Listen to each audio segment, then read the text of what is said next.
Four French drivers at the French Grand Prix trying to win this on the final lap. They're three wide again. Guillaume down the inside. Guillaume moves across. They're both in front of Milan and Pouget. But before you know it, we find ourselves here in the very final race of the competition. And then they see truck racing and they think, this is crazy. You know, these are 5-ton machines, 1,200 horsepower brake. Oh, look at that switchback. Oh, you can look and a drift to go out.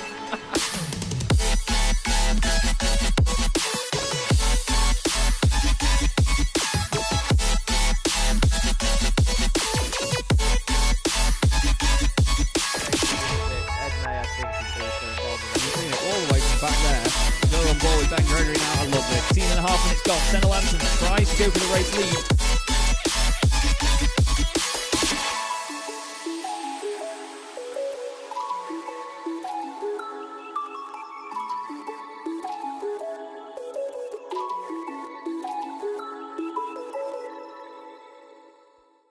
Racing isn't easy, but experiencing it is.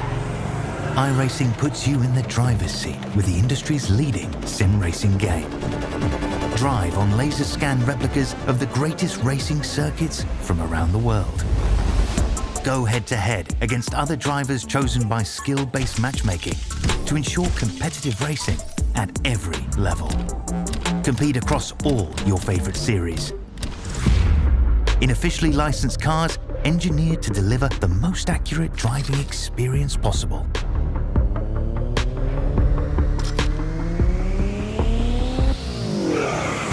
Join a race or host your own with players from across the globe.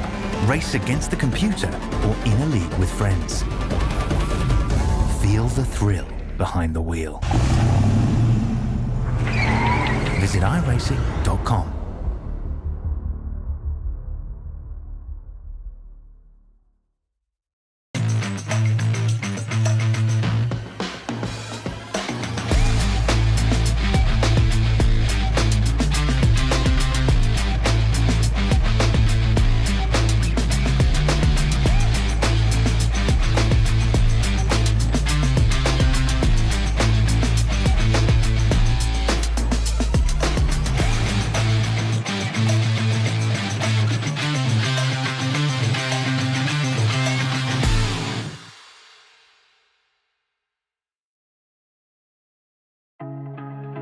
Do you want to improve at a quicker pace? Check out GitGudRacing.com. I've coached hundreds of drivers, from real-life racers to sim enthusiasts, who experience rapid improvement after just one session. And while investing in top-notch hardware is great, imagine how much more you can elevate your experience by adding coaching to the mix. My methods are practical, aiming to break down complex concepts into easily digestible bits that are simple to understand. You can find reviews of the sessions I've conducted on the Fiverr link provided in the video description. Let's elevate your racing skills together. Do you want to improve at a quicker pace? Check out the GitGud course. Instead of just understanding concepts, you'll learn how to implement them directly into your driving. What makes it effective is the approach and practical drills. Together, we're gonna focus on breaking down those complex concepts into small digestible bits that are simple to understand. Everything from the course was tested and refined during the years in coaching sessions, so what I ended up with was the ones that I saw were the most effective. Let's elevate your racing skills together.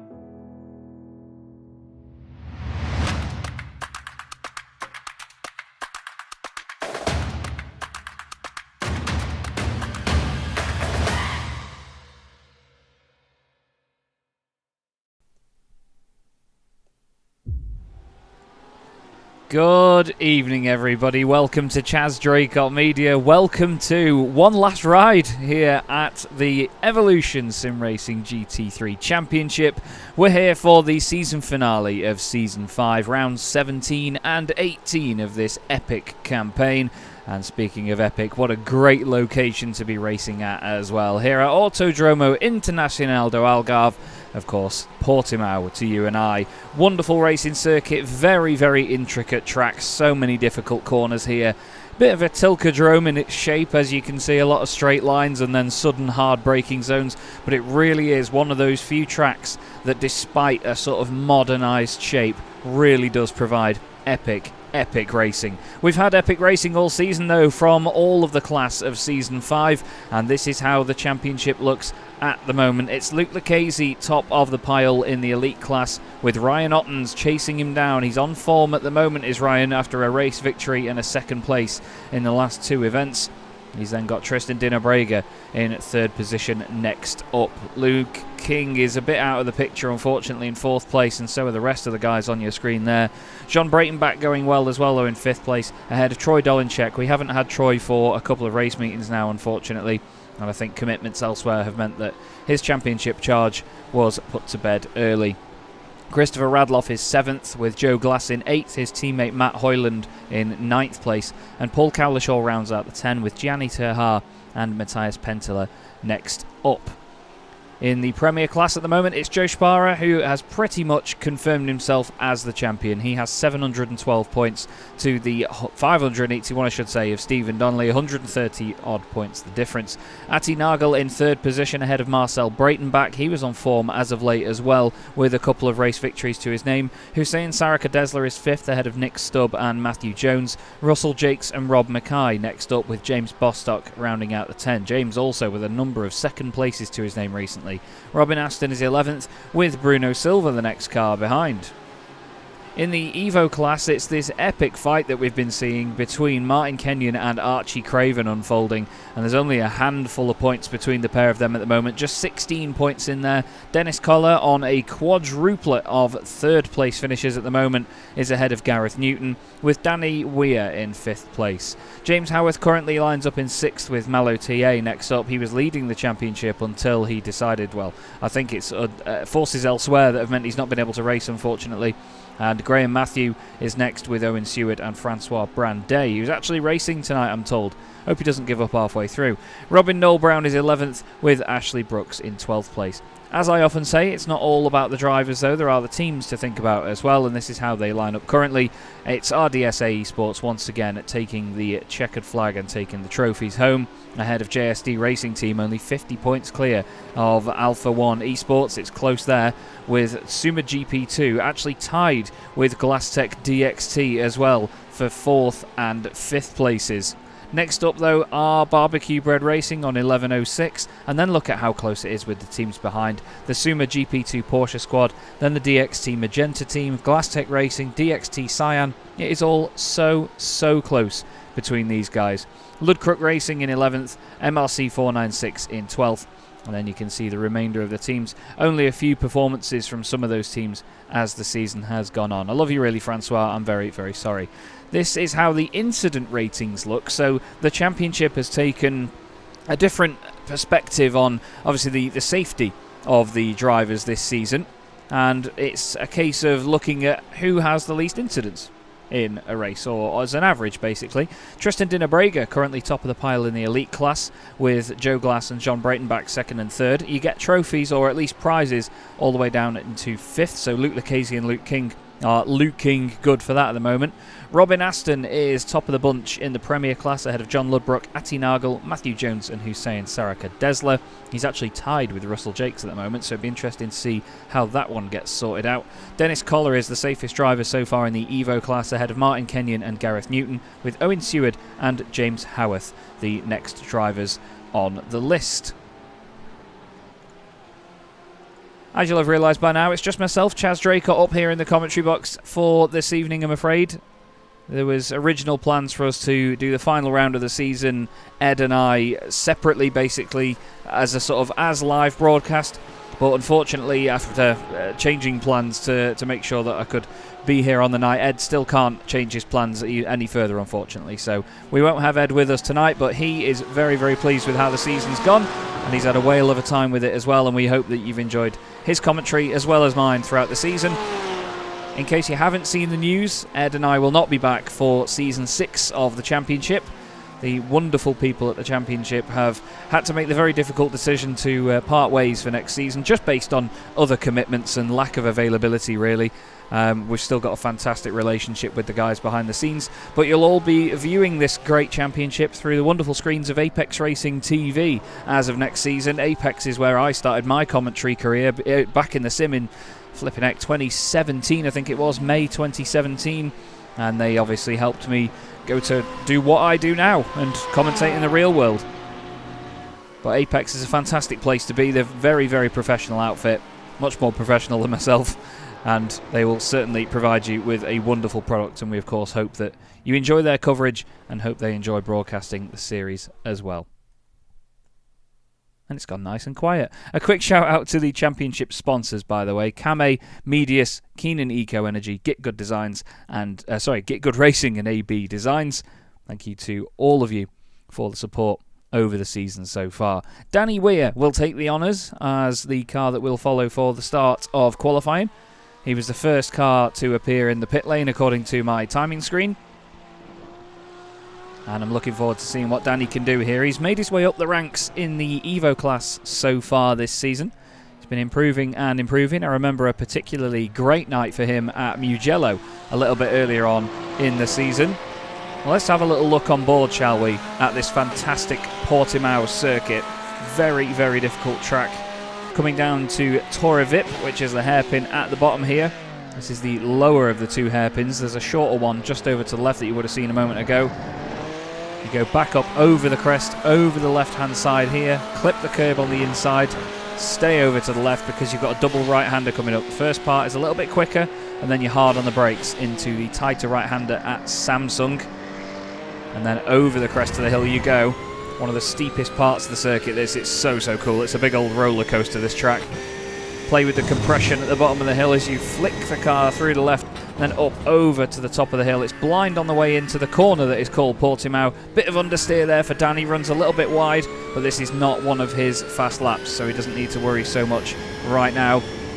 Back down and then up once again into another hairpin, the left-hander, over another crest of a hill, starting to go back down gradually to a long right hairpin known as Sagres. And then you build up the speed on the exit here to find your way around Galp, the final corner. But look at this elevation change here. We'll go to the exterior camera, get your words out, Chaz. You can see Danny Weir building up all the speed now, up over the crest on the start-finish straight. And that's most of a lap anyway of this remarkable circuit here at Portimao. It's great to be here for this season finale. Danny now hard on the brakes. Oh, but he's been caught out. Been caught out big time there, and it's easy to do that actually. The compression at the bottom of the hill can just make the car feel awful when it gets on the brakes, and it will just not respond at all. It triggers the ABS, the car will just go in a straight line. Here we have Marcel Brayton back. He's been on form as of late as well in the Audi R8. You can see now that he's trying to keep it nice and subtle, nice and tidy. Ooh, bit of a wobble there as he went through the left. Just as the car went over the crest, it seemed a little bit unsettled. Down through the gears, the great sound of that 5.2 litre V10 engine. You've got to love it. One of the best sounding cars on the grid, easily. It's a shame that there's not more people running the Audi.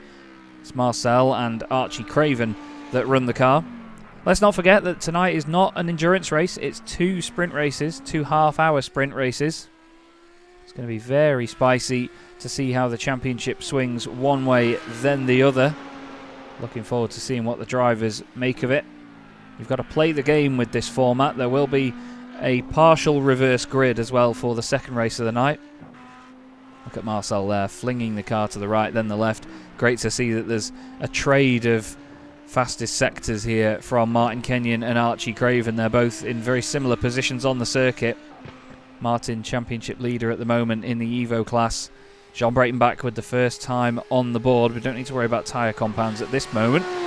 Kenyon across the line. Archie Craven 0.2 quicker. This is the closer of the championship battles that we need to look at. Ryan Ottens has just gone quickest there in the Porsche. He's gone 76 thousandths ahead of Luke Lucchese. Marcel Breitenbach quickest in the Premier class ahead of Ati Nagel. Where is our championship leader, Joe Sparrow? He's not even out on circuit yet. His teammate is, though. This is Stephen Donnelly for JSD Racing Team. He's made his way out to the end of the lap now. Thank you to all of you for the wonderful, wonderful words in the YouTube chat. Really appreciate that, guys. Frying Storm, Francois Brandet, Simon saying we need Ed back. Chaz is running crazy with the puns. Oh, I know, innit? To be fair, Ed came out with some belters a few weeks ago as well. Ed can throw puns about like the best of them. Joe Sparrow saying he can't qualify tonight. He'll be starting at the back. Interesting to see that, though, Joe. Be great to see you make your way through the order. It's Ryan Ottens at the moment, then fastest from Luke Lucchese and Jean Breitenbach. Stephen Donnelly quickest in the Premier class right now, ahead of Matthew Jones and then Marcel Breitenbach. Jonathan Provost up to 4th place. Luke King has put a time on the board, but it's only good enough for 14th place outright.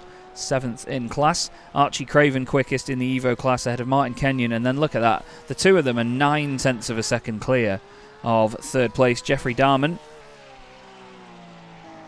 Love the look of this car, though. I love that.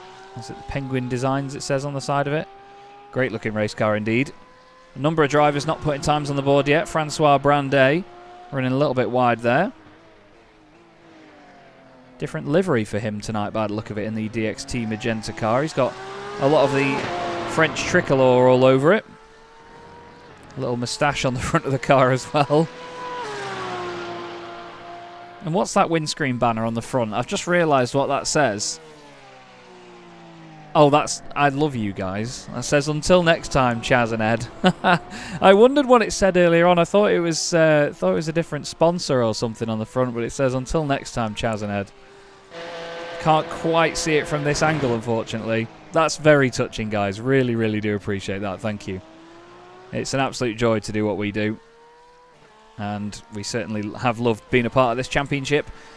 It's probably not the end. We may come back. Like I say, it's just down to lack of availability, and at the end of the day, if we were around for the dates that we can do at the moment in Season 6, there would only be, I think, 5 rounds that we'd be able to do live, and it's not fair on the organisers. You know, you guys all put in a massive amount of time and effort to make this series what it is, and for us to not be there for at least half of the season just wouldn't give you the product that we want to give. So it is what it is. It's business at the end of the day.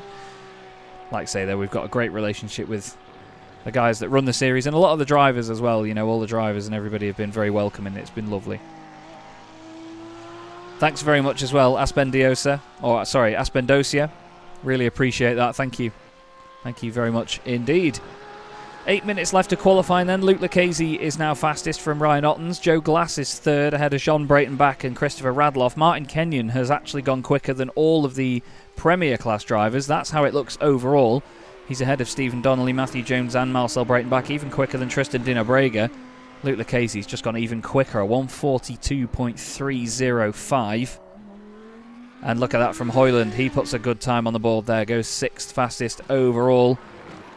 Archie Craven still 2nd in the Evo class. Jeffrey Darman still in 3rd place. Azul, that is part and parcel of the Lamborghini, unfortunately, there for Matt Hoyland. So Joe Sparrow not qualifying, as he's pointed out. Here's Bruno Silva in the Porsche, the Ludcrook racing machine. Hard onto the brakes into the hairpin. We're going to see a lot of moves down there tonight. You may have to forgive me as well at a few moments, everybody, during this evening's broadcasting, where I just have to take a sec just to have a quick drink or something.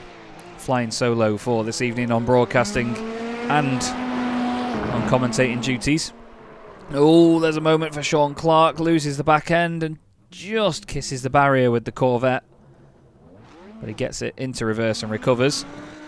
But yeah, as I was just saying, you might have to give me a few moments here tonight to just catch my breath a little bit and to mute up just while I have a quick drink. But I'll be doing my best to be constantly talking throughout this broadcast. I was recording for a documentary actually yesterday in my office and had to stand on the same spot for 3 hours and talk about something which I can't disclose. And yeah, I tell you, I'm not normally one of those people where I think, oh, it affects my voice. Probably not the best time to show the boss man. But it's not normally something that really affects my voice, is commentating for a long time. But yesterday, boy, it really did a number on my vocal abilities. John Breitenbach's doing his usual. He's trying to find somewhere to hide. And I believe he's going to go in the back of that safety truck. Some Discovery Channel stuff going on here. He's going to do a little bit of a three-point turn. And, yep, it's not something that you make contact with, John. Adds to the downforce of the safety truck. This is what I mean. It's so much fun. It is so much fun. But John Breitenbach there, hiding as always during the later part of qualifying. Here's Owen Seward for DXT Cyan. Slowing down by the look of it, just finishing his session. Oh, bit of a wiggle there on the exit of the hairpin. 30 thousandths of a second between the top three in Premier. That is ridiculous. 22 thousandths from Donnelly back to Jones, then Breitenbach is only 30 thousandths off. There's less than 2 tenths covering the top 6, which is just remarkable. Jeffrey Dahman has got closer to Craven and Kenyon for first and second, but not close enough yet. It's still Luke Lucchese at the top.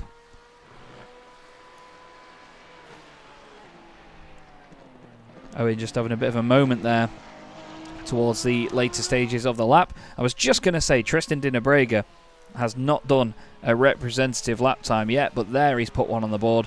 Just under 4 tenths of a second off Luke Lucchese, who will be confirmed as champion if it stays like this.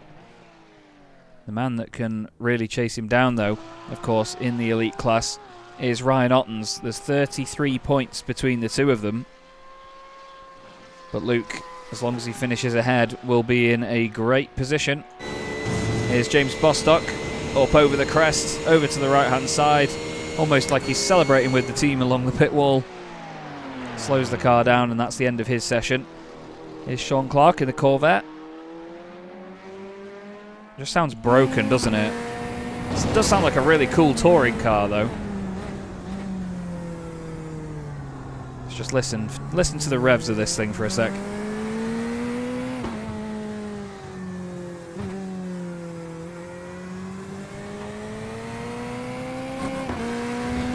It sounds fast, doesn't it? But it just doesn't sound like a Corvette.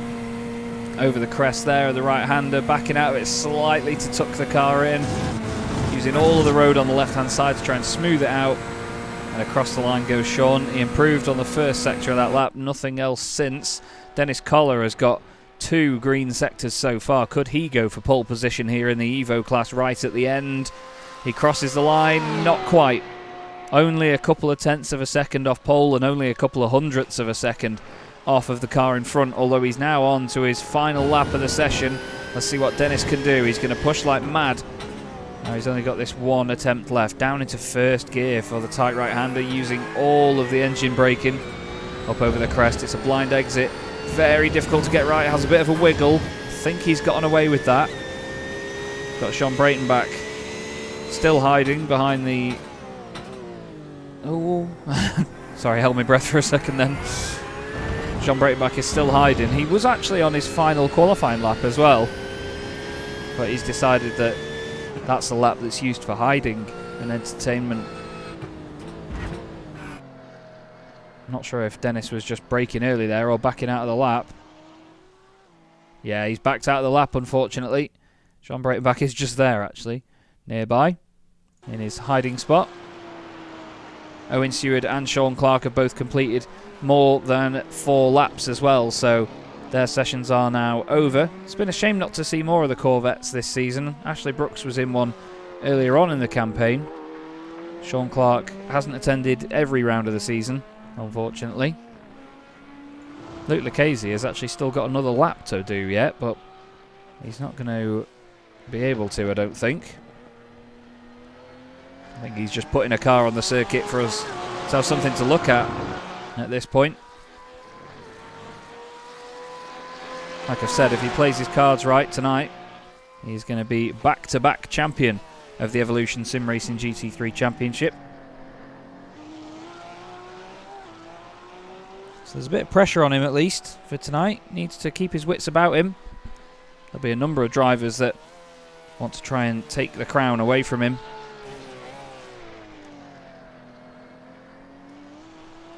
We just wait now for the session to tick down. And the final qualifying session of the season will be completed. It's been a brilliant season. Once again, loads of battles throughout. So much drama, so much epic racing. And these sprint nights have been some of the very best that we've had, with the 2 half-hour races that still entail a pit stop as well. Tristan Dinnebrager saying he just bought the track. Me too. I think it's now 8:30 here in the UK. I've owned the track for about an hour and 15 minutes, I'd say. So Tristan saying it's the first time he's ever driven the circuit and still putting in a very good lap time. That is the end of qualifying then, everybody. That is the final qualifying session of the season completed here in the Evolution Sim Racing GT3 Championship. And what we're going to do now is go to the grid, and we're going to see the first lineup of the night. Luke Lucchese, pole position for the championship leader, with Ryan Ottens, his main championship rival, alongside him. Joe Glass is next up with Tristan Dinnebrager in 4th place. John Breitenbach and Christopher Radloff make up row 3. Matt Hoyland is next with the incredible Martin Kenyon in 8th position. Luke King next up in 9th. Stephen Donnelly in 10th. Matthew Jones and Marcel Breitenbach make up row 6, ahead of Jonathan Provost and Archie Craven. Then we have James Bostock and Dennis Collar, with Nick Stubb and Bruno Silva. Atty Nagel is 19th, ahead of Jeffrey Darman, with Francois Brandet and Robin Aston on row 11.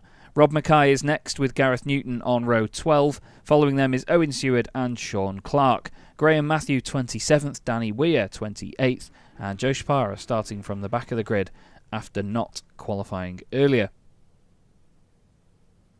So we're going to have plenty to look at over the course of the night with these races. And there's going to be a lot of action here at Portimao. My first time ever commentating on a race at this circuit. And really looking forward to seeing what the drivers make of it, because it's a real roller coaster. Lots of fun to drive, loads of overtaking opportunities. And that is Matt Hoyland having a bit of an inconsistency, it's safe to say, with his internet. Hopefully it doesn't cause any major issues for anyone else further down the field. Here's Sean Clark in the Corvette, the lone Corvette in the field today. No Mustangs in the order tonight either. We usually have Peter Black in the Mustang, and I believe Wesley Van Rens was driving the car earlier in the season with his teammate as well. But a bit of a smaller grid tonight, so chance for all drivers to score points. More chance than usual for some with the size of the grid that we've had before. It's great to see the Evolution Sim Racing campaign working well as well in terms of their new GT4 championship that's coming up soon. Their Monday night TCR league has been replaced with a GT4 championship. I've done many seasons of broadcasting and running GT4 series myself and know that those cars are great fun. Fantastic balance of performance here on iRacing, and I'm happy to say that yours truly will be racing in it. And there may be an Ed May in there as well. Thanks to James Bostock, though, the series admin, for sorting all of this out with Ed and I to have us on board from the get-go of Season 5 and, of course, Season 4 as well last season. It's been brilliant to work with everybody involved in this series. And hopefully, thanks to balance of performance changes from iRacing, less Porsches in Season 6. Let's see, shall we? But it's time for one last ride, everybody. And I hope you're in this with me. Looking forward to seeing exactly how this one unfolds between these two championship protagonists at the front. Ryan Ottens and Luke Lucchese. Luke with a slight advantage, just over 30 points. Just needs to keep Ryan at arm's reach. and he'll get the job done and be back-to-back champion of this championship.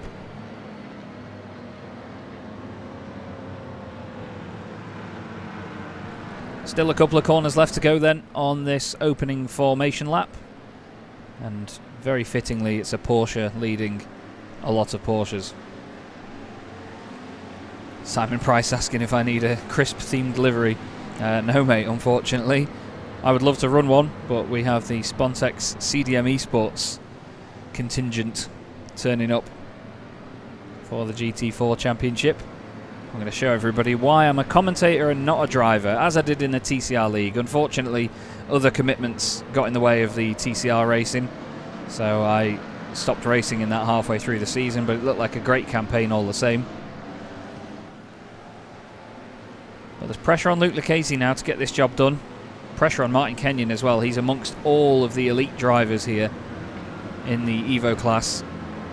There's a lot riding on this for Martin. We'll have to see exactly how he processes the night, because let's not forget there's 2 races. It's not just the one.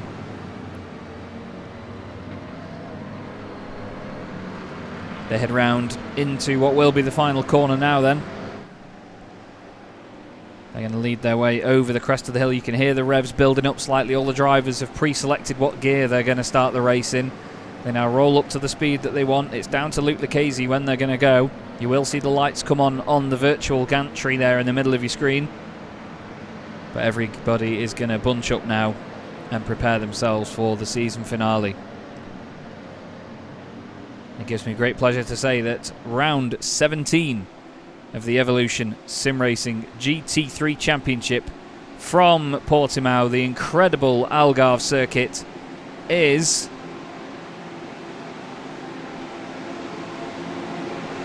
wait for it,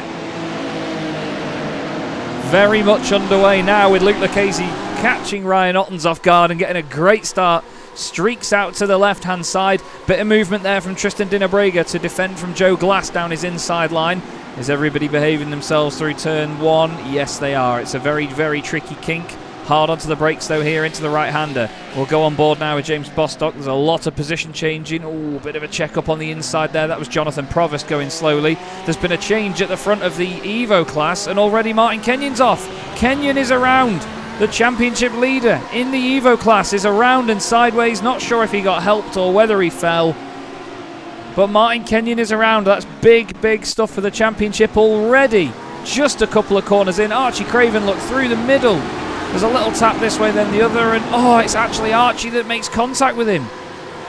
Unbelievable stuff. Big drama straight off the bat.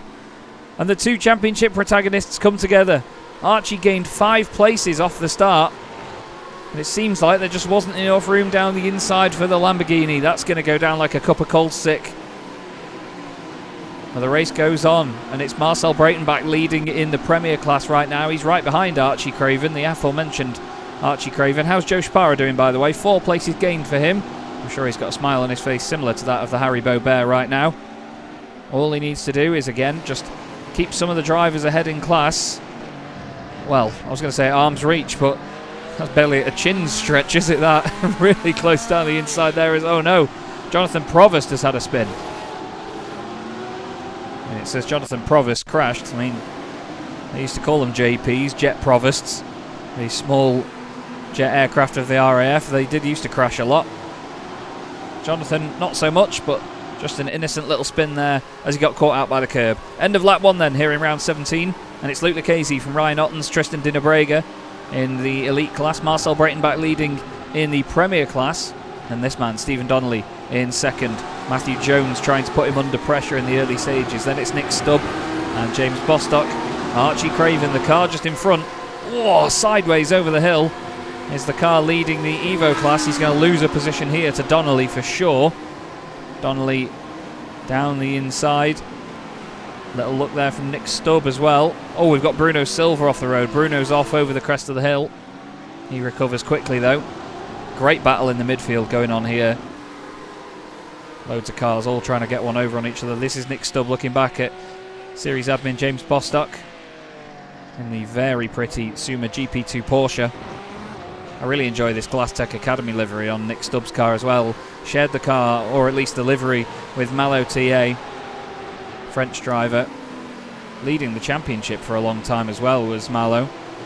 But unfortunately, lack of attendance has seen him drop way down. Martin Kenyon has had to go into the pit lane and back out. I'm not sure if he's using that as a chance to fuel up the car to his advantage and then just drive right to the end. We'll have to wait and see. Luke Lucchese, one hand on the trophy in terms of a championship for him. He's currently leading ahead of the man that's second in the championship, Ryan Ottens. And then Tristan Dinabrega, he's only had the track about half an hour. He's going well at the moment. Christopher Radloff just in front of Jean Breitenbach, and then Joe Glass. Jean has decided to emerge from the track personnel's vehicles after his little hiding session earlier on in qualifying. Joe Glass and Matt Hoyland are the next cars behind. From what I know, Joe will be broadcasting the GT4 Championship on Evolution Sim Racing as well, which will be great to see again. Joe's solo broadcasts, very, very good.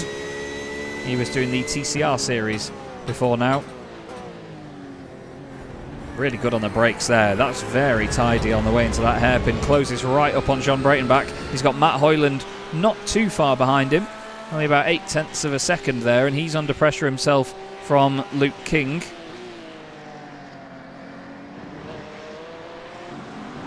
Joe Glass, though, wanting to get ahead of both of these Porsches in front of him. And as Frying Storm has also mentioned, sorry Ashley, I've only just seen your comment saying Martin actually had a drive-through penalty to serve in this one, so he's decided to sort of take the rough with the smooth, and he's served that on the very first lap even after his spin, so he then has to crack on and deal with the race like a clean slate from there. Bonus for him there, though, is that there's no traffic to think about. We ride on board here with Owen Seward. He is in 24th place overall at the moment, just behind Danny Weir and Gareth Newton, two other drivers in the Evo class. These guys have got Joe Shapara up the road. Joe has now gained 8 places in this race and is unsurprisingly the highest mover in the field, or the biggest mover. Made some fantastic strides so far as Joe. Pretty much needs to just finish these races really tonight. He's pretty much confirmed as champion. Across the line he goes in car 193. It's close further up here. Oh, look at that down the inside from Joe Glass. Has a bit of that for Jean Breitenbach, he says. Really sends it late down the inside. Got it stopped though on the apex, and John says not in your life, not having any of that. It may be covered in dazzle camo, that Porsche, but you can definitely tell which direction it's facing. Joe tries to go late on the brakes on the outside. He's going to try the cutback on Jean. Doesn't quite get it to work this time round. Still great racing though. John Ludbrook in the chat saying good luck Bruno, it's his last race for Ludbrook Racing as he's retired the team for now. It's a shame to hear it, John, but appreciate you letting us know, mate. Thank you very much for your entertainment on screen as well, and for your participation in the series. It's been great to watch, and best of luck as well joining Suma. Hope you have a great time with those boys there. They've got a really lovely squad and they're all a great bunch of people. James Bostock heading the charge at the moment for Suma Cars, I believe. Yes, he is. We've got the Porsches and the Lamborghinis. Gareth Newton just here. Love that shot.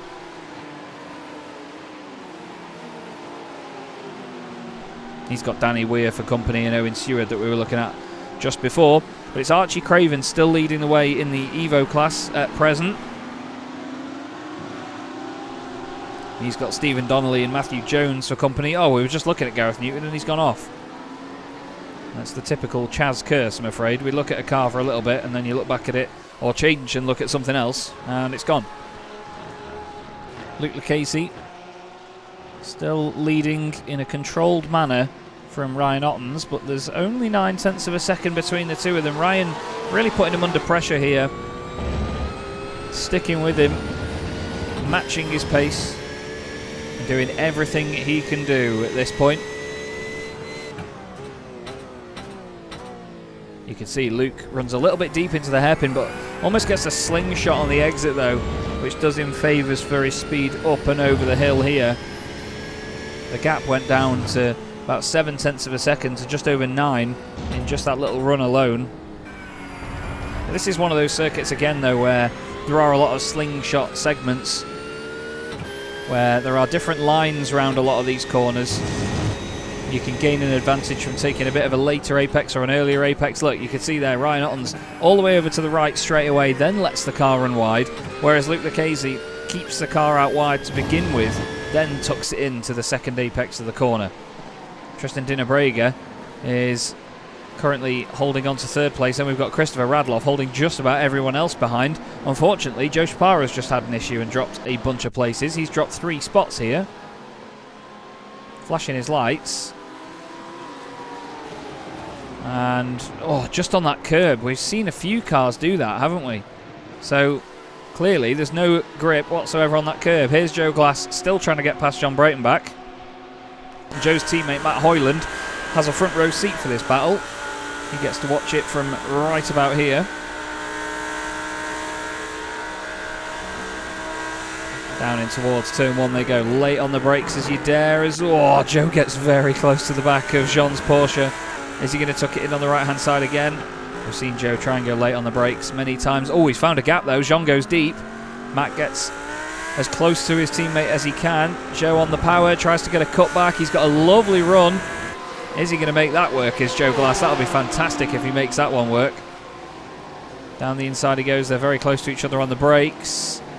Lovely. Lovely move that by Joe Glass. And is his teammate going to be able to help him? No. Now, though, Jean Breitenbach has got the run here. Look, he's got the pace on him.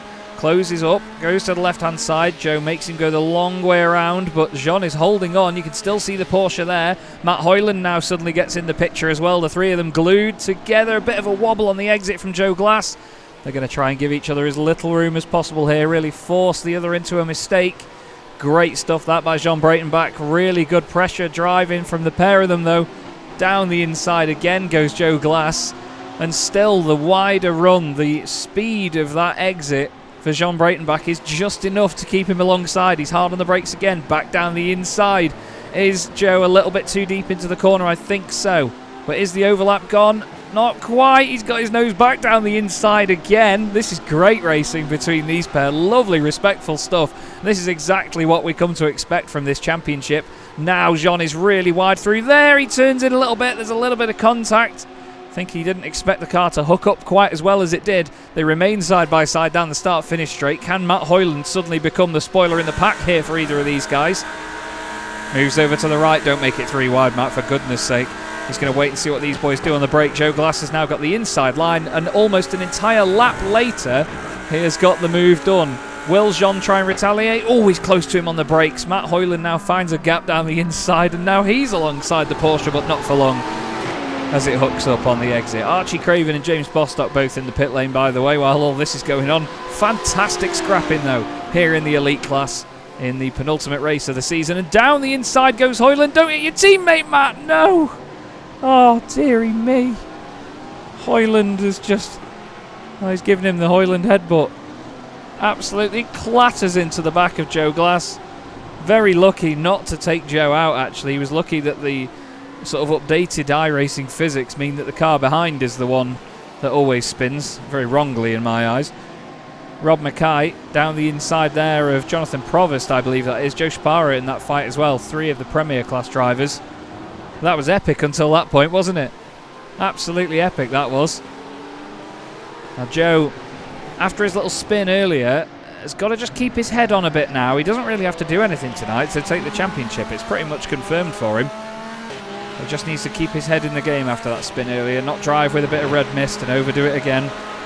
It was a tiny mistake that he made, and we've seen just how easily it can be done by 2 cars already tonight.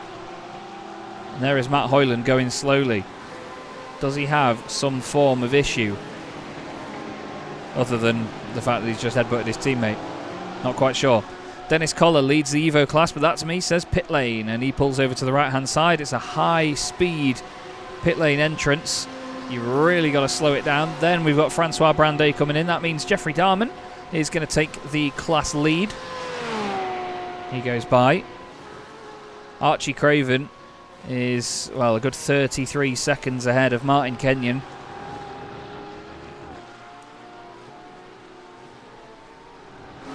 So that gap is going to mean a lot to Archie. He's going to feel very comfortable with that. Dennis Collar has had 1 race win this season in class. Archie Craven has had 6. Martin Kenyon's had 3. But Martin leads the championship. Archie missed a few rounds and had a DNF in 2 of them, whereas Martin has scored points in every single race this season. So consistency reigns in the Evo class at the moment. Number of cars in the pit lane, or at least leaving the pit lane, I should say. Stephen Donnelly there, I think Jonathan Provost as well, car 117 also leaving, which is Rob Mackay in the DXT Cyan car. But back at the front of the field, we have Luke Lucchese, just 0.8 of a second, 0.9 or so actually ahead of Ryan Ottens. Neither of these boys wanting to come into the pit lane just yet. I think it'll be a bit of time before they do so. We've got an inter-Evo battle going on here though. Danny Weir and Owen Seward. This is Owen that we're right on board with now. Danny's on his left somewhere. There he is. He's going to try and get a cutback on him. Doesn't work there though. Hard braking zone coming up as Danny just misses the apex a little bit. Owen braking a little bit early, try and tuck the car in, use all the lock in the world to try and get that thing to go around. Got to be quite careful with the Porsche. There is a fine line that you can step with, overdoing it with those fronts. Around the final corner they go. Matthew Hoyland just behind them. Don't know why I full named him with the whole Matthew there, but Matt Hoyland. Across the line they go. Matt moves out to the right a little bit.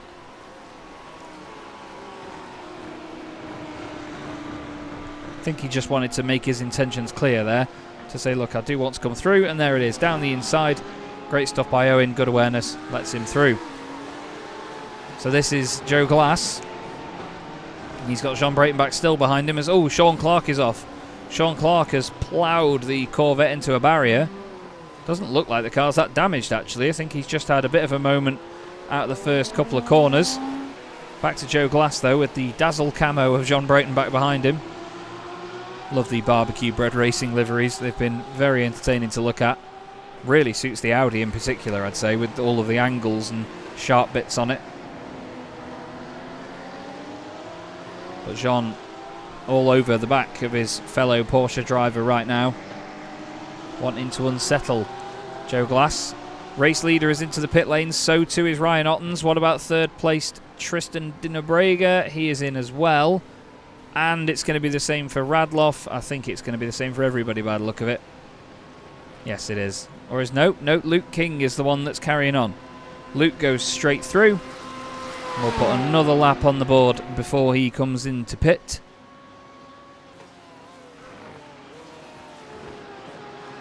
I'm not sure if that's down to looking after the tyres or planning on how long the car is light on fuel for, anything of that regard, as Rob Mackay has to style it out and get it back on the circuit after a spin down at the hairpin.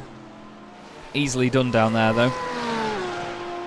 But yeah, Luke King, the only one to continue on so far after pit stops for just about everybody else in the field. Just waiting to see if the next set of cars make their way in. I think Sean Clark will be one of the next ones. And yep, he's in, but Stephen Donnelly carries on. Stephen having already pitted. You can see on the left-hand side there, everybody, hello, except for Luke King, has pitted. Matthew Jones there rejoining, right on the apex of turn 1. It's not an easy rejoin. He's got James Bostock behind. That's first, second and third in the Premier class. Not quite sure what's happened to Marcel Breitenbach, but he's been sat in the pits for ages. Has he had a pit lane speeding penalty? Well, it's about 40 seconds more in the pit lane that he's sat there. That to me would say that he's been a naughty boy on the pit entrance and gone too quickly. Here's Luke King, still race leader. But at the end of this lap, anytime now, I believe we're going to see him come into the pit lane. You could hear him lift and then short shift. Tucks the car in on the right hand side, gets on the brakes, tries to slow it down before the yellow cones get down to the very slow pit lane speed of only 60 kilometers an hour. And before long, the likes of Luke Lucchese, Ryan Ottens and Tristan Dinabrega will make their way past. We'll stay with Luke for just a moment. And you'll hear Luke going by any moment now. Coming around the final corner, listen out for the Porsche screaming down the straight. And there it goes. Just as Luke spikes the revs and scares the daylights out of me. That was very loud down my ear. I do apologise. But Lucchese back in the lead, only 0.4 of a second ahead of Ryan Ottens right now. And Ryan, well, he's certainly showing the body language of a driver that wants to get through.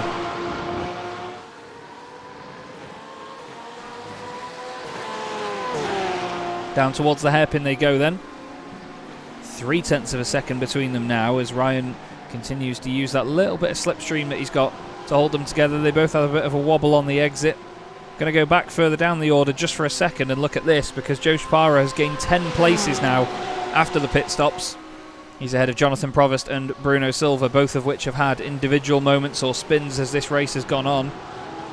And Joe hoping to clinch his championship, or at least, well, just receive his trophy today.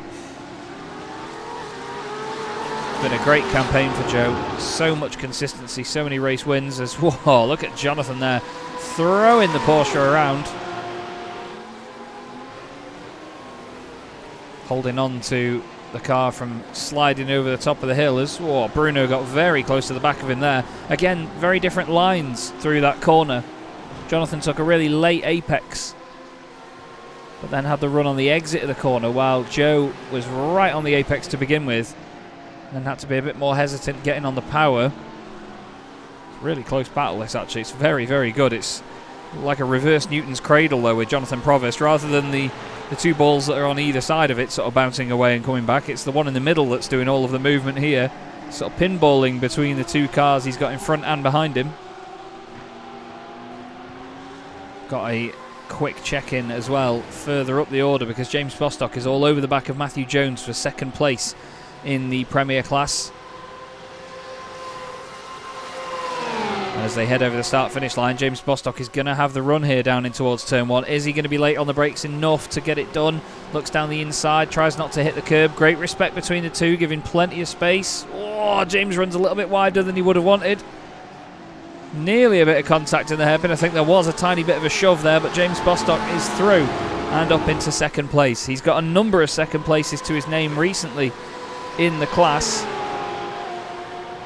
He's had 3 second places out of the last 5 races. As down the inside once again goes Matthew Jones. Big send. A great move into the hairpin. Really good, tough stuff from both these guys. Sean Clark has unfortunately had an issue in the Corvette. Is he just going to clip the curb?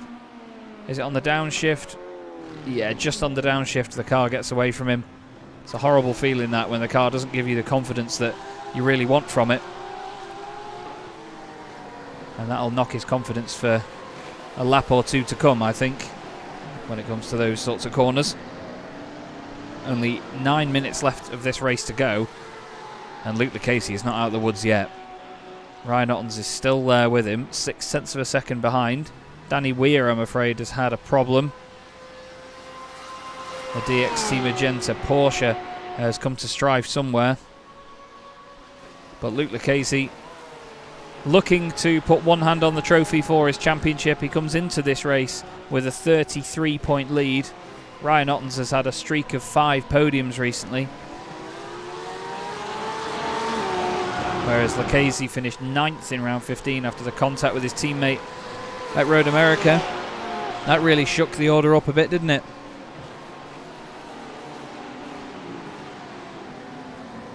But there's more battles in the elite class as well, as Joe Glass tries to overtake Christopher Radloff in the Alpha 1 eSports car. They've got Jean Breitenbach and Luke King holding on in the background. Stephen Donnelly continues to lead in the Premier class while everyone else fights behind him. And it's Archie Craven leading in the Evo class so far, looking for his 7th win of the season in this class. Dennis Culler looking for his 2nd. He won the 2nd race of the season in the Evo class, and he wants more. He wants to gain at least one more of those victories before the season is over. Another battle in the Evo class here is Gareth Newton recovering, trying to overtake Owen Seward in his Porsche. As, the Lambo really didn't give him what he wanted there either.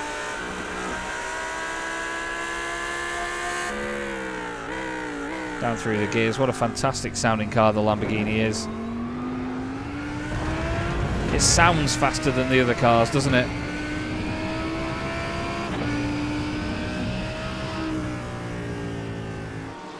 Great sounding, great looking racing machine, the Lamborghini Huracan GT3 Evo, and the Lamborghini Huracan in general. Just a fantastic race car. Fantastic road car, I should say. Joe Sparrow, Jonathan Provost and Bruno Silva still having this almighty ding-dong between the three of them. Having a good old scrap together.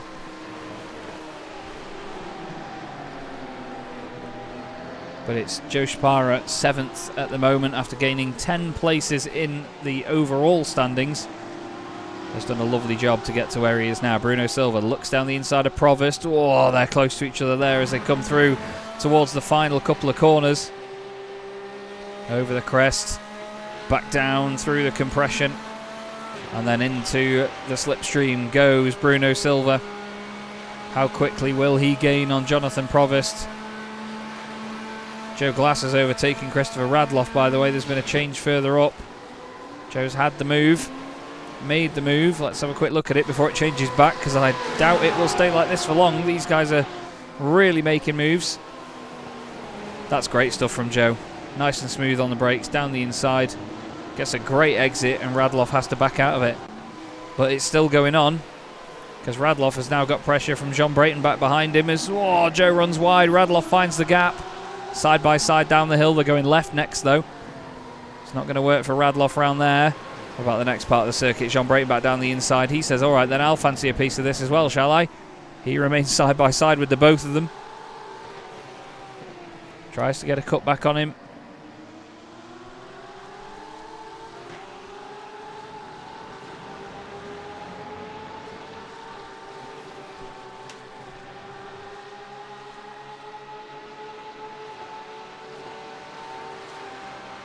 Up over the start-finish straight they go.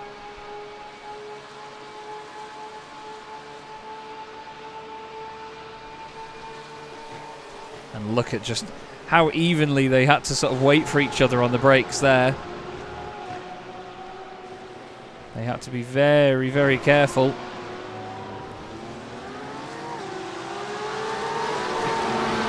This is the thing, when you're chasing the car in front, you have to be very, very tame and brake early whenever you can.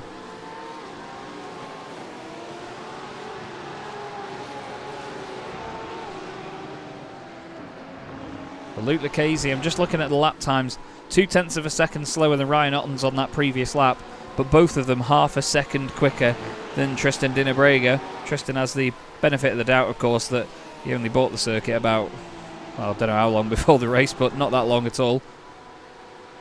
But still, he's on for a podium at the moment, and the other two guys are absolutely flying at the front. Nothing to separate them. Nothing to separate this lot as well. Joe Glass, Christopher Radloff, John Brayton back, and then Luke King as well with a great bird's eye view of all of this. James Bostock still fighting with Matthew Jones in the two Porsches near the sharp end of the Premier class. Stephen Donnelly just has the edge over these guys at the moment.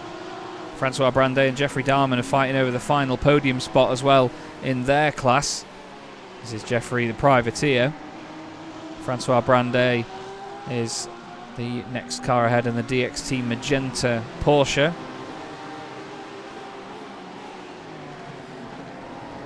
You can see the braking zones really compress the cars together at that stage of the circuit. Lovely looking race car though of Jeffrey Darman. But here's our race leader once more. Half a second back to his main championship rival.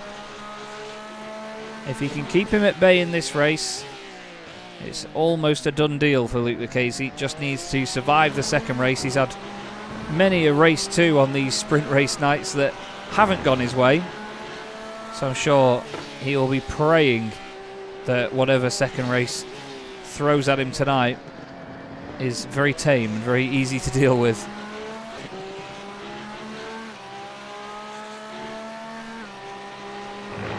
Love watching these cars work their way around this circuit though. There's a few bits of this track that really look the same. It's almost a bit of a copy and paste job in places, but wow, what a fantastic circuit to see these machines really put to work. The amount that the suspension and the downforce has to deal with around a track like this to maintain a steady and smooth platform underneath the drivers. Setup would be important as, oh no, we always look at Gareth Newton just as he has a moment or just after he's had one.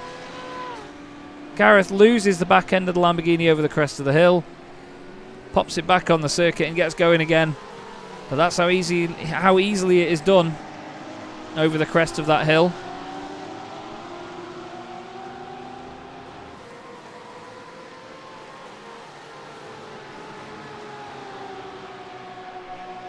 Look now at Christopher Radloff, who's really under pressure from Jean Breitenbach. Joe Glass will be happy with this because it means that he's got away from these guys. Oh, that's close. I'm not sure how far off being on the final lap we're going to be, you know, as Radloff goes down the inside. Sorry, not Radloff down the inside, it's Breitenbach down the inside. Marcel Breitenbach has jumped to the pit lane. His race has really not gone well as... Oh, dearie me. John Breitenbach's car goes sideways then and absolutely shoulder barges Radloff out the way, who has a bit of a wiggle, gets in the way now. They head down towards the hairpin once more. This is going to look awful as they hit the brakes. The camera's going to judder like mad, I think. It's not so bad as... Oh, Jean kisses the back of the Porsche. It actually helps turn him into the corner. And they remain side by side up over the crest of the hill then, through the left. Hard on the brakes, into the right they will go. Long, sweeping, double apex right-hander, then hard on the brakes once more. Around the outside goes Jean Breitenbach. Look at the punch that he's going to have out of the corner there. He's going to be on the inside line for the next bit of the circuit here, and I think he's going to get it done. Yes, he is. But is Radloff going to stick his nose back down the inside? I think he will do. Yes, he will. As he bounces off the side of Jean Breitenbach. He tried to get it stopped down the inside, and it wasn't going to work, unfortunately. And Jean remains on the circuit and remains in position. Now, what's the timer going to do here? We are going to get one more lap. Luke Lucchese crosses the line. And yes, we are on the final lap of the race now. So one more tour for these guys. Ryan Ottens has one more chance to close in and overtake our race leader. These guys all have to work really hard on staying in tune with their cars for this final lap. Making sure that they don't let their minds slip. They don't get complacent. Matthew Jones crossing the line. Got a battle between Hoyland and Darman. Hoyland's actually come in to spoil this fight for third place between Francois Brandet and Darman, but it's none of his business. He's just doing his own thing. He's running his own race. To be fair, the lead in the Evo class is quite close as well. It's not these two cars, but the car ahead of Dennis Collar, which is Archie Craven. Atti Nagel is the car that is currently in 5th place in the Premier class. They go up over the crest. Oh, a bit wide there from Dennis. I'm sure he'll be alright with that. Owen Seward is ahead of Martin Kenyon, and then his teammate Rob Mackay. Rob in the Premier class. 2 cars in front, both in the Evo class. Martin needs to get as many points as possible here. Needs to be really careful. He's not going to get them like that, though. Runs really wide. Now Rob's down the inside. Oh, dearie me. Not necessarily anything either of them did wrong there. Just a usual pinch point like that on the circuit. But further up at the sharp end of the order, with just one more corner to go, it's going to be Luke Lucchese that takes a win exactly when he needs to get one. And Ryan Ottens is going to finish in second. Lucchese wins round 17 and puts one hand on the trophy here in Season 5. Very well done to him. And very well done to Ryan Ottens for keeping him honest right to the end. Tristan Dinnebrega, first race ever on this circuit and a podium. Hats off to him. Stephen Donnelly, great stuff for the JSD Racing team.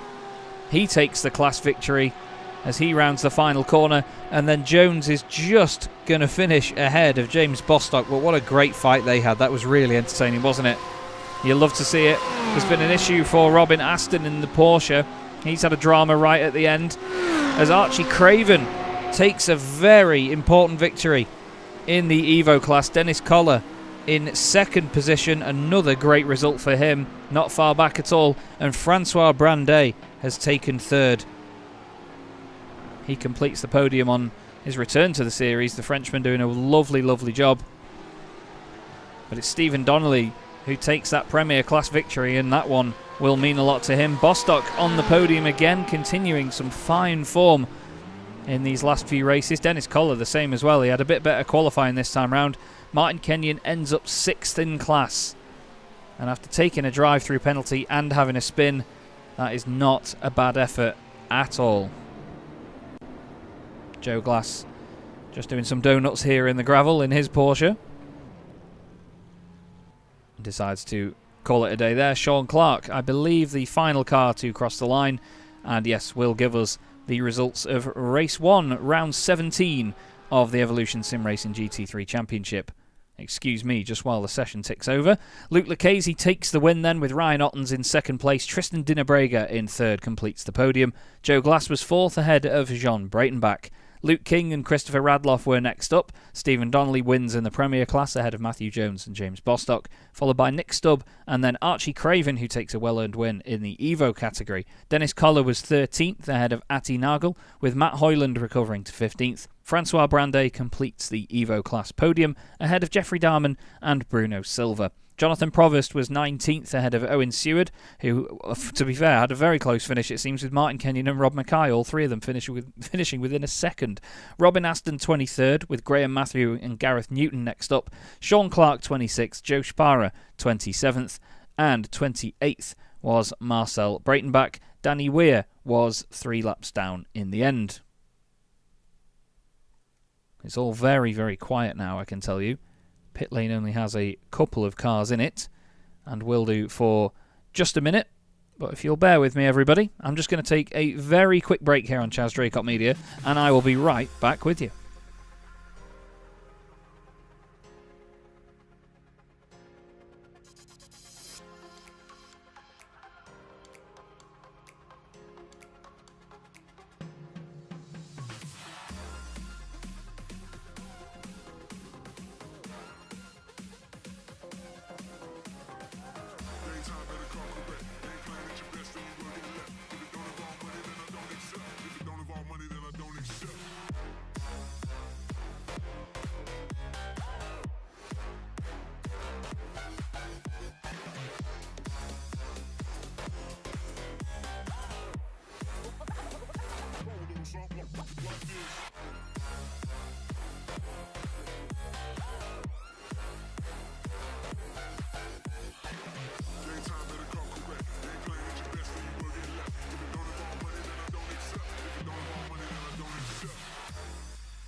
Hello again, everybody. Chaz Draycott here for the finale of the Evolution Sim Racing GT3 Championship Season 5 here from Portimao.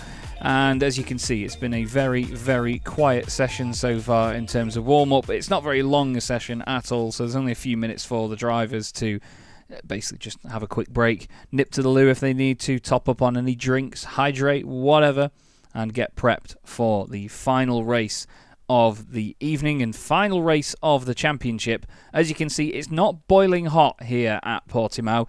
It's a morning session, so there is really not a massive amount of sunshine for the drivers to have baking down on them at the moment, as you'd expect in Portugal. You'd really want a red-hot race meeting. But we had Luke Lucchese, Stephen Donnelly and Archie Craven taking the victories in class in that first race of the night. And now we are going to get our second race grid. It was important for Archie Craven to take that victory, and even more so because it puts him on pole position for race 2. He is the only Evo class driver in the top 12 spots as well. It's Nick Stubb alongside him. James Bostock and Matthew Jones will continue their fight from row 2. Then Stephen Donnelly and Christopher Radloff will start on the third row. Luke King and John Breitenbach 7th and 8th ahead of Joe Glass and Tristan Dinnebrega. Ryan Ottens and race 1 winner Luke Lucchese will start on the 6th row of the grid.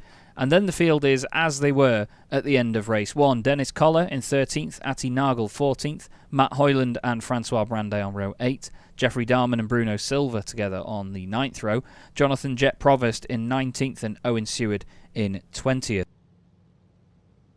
Martin Kenyon is 21st with Rob Mackay 22nd, Robin Aston 23rd and Graham Matthew in 24th spot. We then have Gareth Newton 25th ahead of Sean Clark in his Corvette, with Joe Shapara 27th, Marcel Breitenbach 28th, look out for him coming through the order, and Danny Weir rounding out the 29 car field for the last race of the season, and for the time being, the final race broadcasted here in this championship here on Chaz Draycott Media. Almost a little bit emotional at this point, but it's been a wonderful 2 seasons getting used to the drivers and teams and everybody on our screens, and it's been fantastic, fantastic fun. So another thank you to everybody involved. We now have this rather long formation lap, and there is a long old time for Archie to figure out exactly what he needs to do to win this championship. Francois Brandet said that he had an issue earlier with a blue screen of death, as they call it. And these guys are now just gliding their way around the circuit.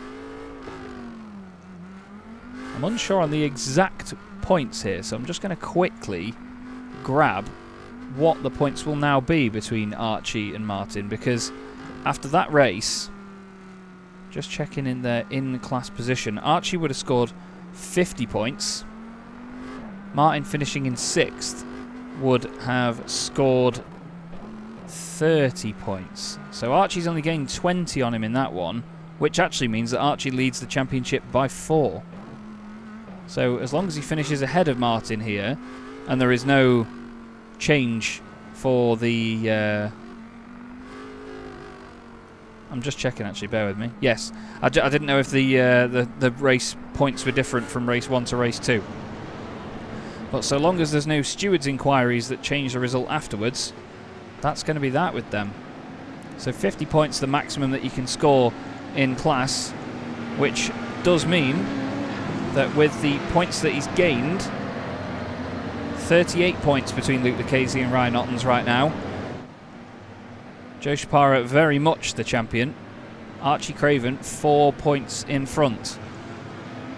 So if Archie wins in class, well, Martin has to win in class basically to beat him, because that's the only time when there's 5 points difference.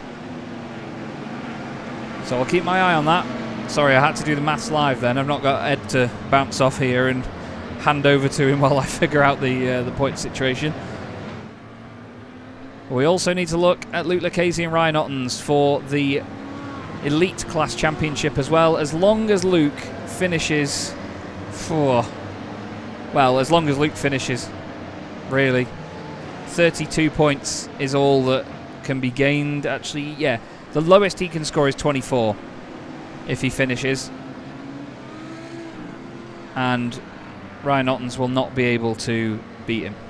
Simple as that. So, we'll see. It's Archie Craven and Martin Kenyon that's going to be the harder one to figure out, but again, that might just be who finishes ahead of who. Archie starting at the very front of the grid, Martin Kenyon starting down in 19th position for this one. But it's time for one last ride, everybody. Thanks again to Kame, Medius, Keenan Eco Energy, GitGud Racing and AB Designs, the championship sponsors here of the Evolution Sim Racing GT3 Championship. Thank you to all the admins, all the drivers, everybody involved for making this season what it has been.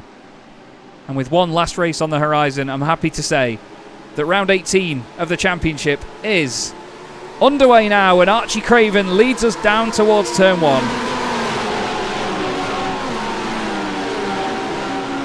Fantastic sight and sound as they all head into the first corner for the first time. There's a little bit of argy-bargy in the middle of the field there. Some of the drivers getting a little bit out of shape over some of the curbs, but I think they've all got it back together. There's a car dropping down a few places further back. It's Robin Aston. He's just dropped 1 or 2 spots, but at the front, it's all nice and tidy, and it's still Archie Craven leading the way. Marcel Breitenbach has come to a stop, but then regained a position afterwards, so I'm not quite sure how he's managed that. Everybody filtering their way into the hairpin for the first time. Joe Glass on the outside. As always, that Dina Brega. It's not, it's Luke Lucchese. Luke Lucchese is around, and Jeffrey Darman is involved in it as well. Now, don't forget, Luke just needs to finish this race to win the championship, but it is our overall championship leader, and Martin Kenyon. Kenyon is off as well. Kenyon has had a spin, and that's the worst possible start to both of those guys' races. It's unbelievable. You can't write this. You really can't write this. Nick Stubb, Archie Craven, James Bostock 1, 2, 3 at the moment. Archie just needs to finish where he is, and he will win the Evo Class Championship. Where is Ryan Ottens? He is 11th overall, 5th in class at the moment. But wow, drama from the outset. Let's have a look at what happened to Luke Lucchese here. He just gets clipped. He gets clipped, and is that Matt Hoyland in there? Francois Brandet gets contact, Bruno Silva, and then, oh, Martin Kenyon. He's just going slowly, trying to get through it, and he ends up going the other way around. Let's have a look at the chopper cam. Yeah, they're 3 wide. Oh, there's a big amount of netcode involved. And Francois Brandet was in there with Martin. Martin tries to get going, and he's just across the front of the cars as they all try and concertina out of it. Let's have a look again. Oh, Bruno Silva bounces off Atti Nagel, then hits Francois Brandet, then Martin hits Bruno, and then Francois hits Martin. It's all a big horrible domino effect.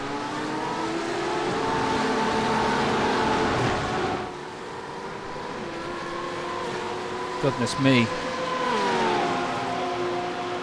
Matthew Jones then is on the outside as, oh, that's Christopher Radloff going deep into the hairpin.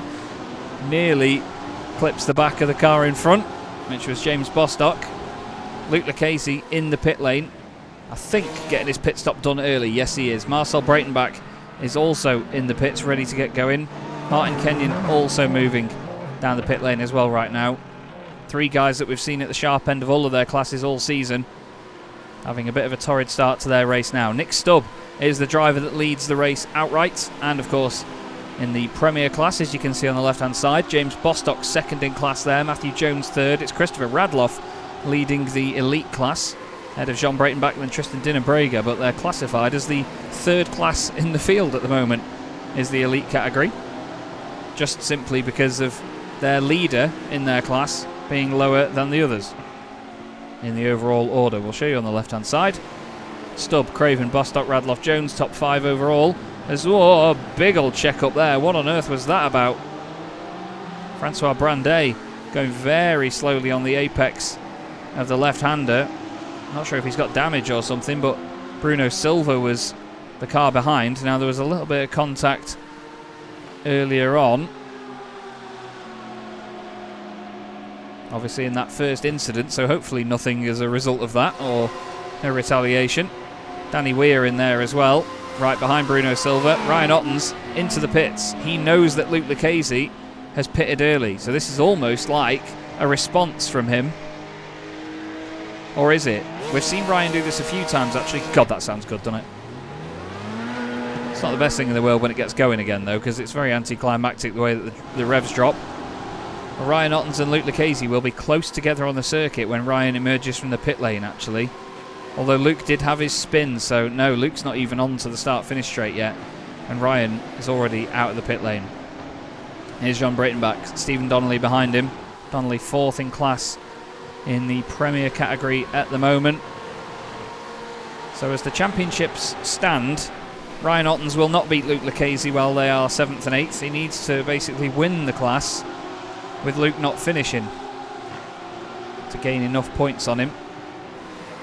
Because there's only 8 of them, like I said, the least amount of points that Luke can score is 24. So he just needs to finish the race. As Donnelly is around Stephen Donnelly backwards, I think there was contact with Tristan Dinabrega in there. Donnelly is pretty safely in 2nd place in the championship ahead of Ati Nagel. He actually finished ahead of him earlier, so yeah, he is confirmed 2nd in the championship as whoa. What was that? Who was that? Was that Luke King? Luke King around. You can see the number board thing counting his positions down. What on earth happened there to Luke King? It was a remarkable incident here. Oh, has he clipped Dinabrega on the exit? Have they come to blows partway around the corner? What's happened? Oh, he's had a bit of a wobble. Oh my goodness me. And then bang into the wall really hard right across the pit lane entry. Scary moment for Stephen Donnelly. Wow. That is not good at all for Luke King. Nick Stubb still at the very front of the order. 1.7 seconds clear of James Bostock in class. He's only 7/10 clear of Christopher Radloff. The classes are all changing position on the left-hand side of the screen. But as you see here, oh dearie me, we have a frame rate issue here and there. Apologies for that, everybody. Not sure how much of that came through to you guys, but that looked awful to me. It's Nick Stubb, and then Christopher Radloff, James Bostock, Matthew Jones, John Breitenbach, still Archie Craven leading in the Evo class. In the Audi, Tristan Dinabrega just behind him, then Joe Glass, Dennis Collar, Jonathan Provost, 4th in his class, 10th overall at the moment. Dennis Collar is 2nd in the Evo class. Jeffrey Darman is currently the car in 3rd.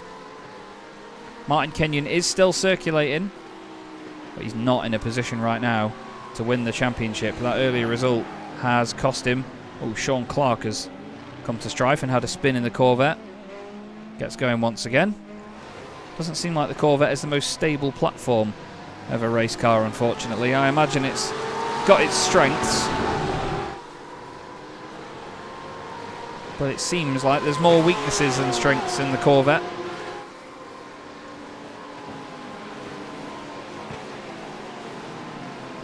Look how close they get together through that hairpin there.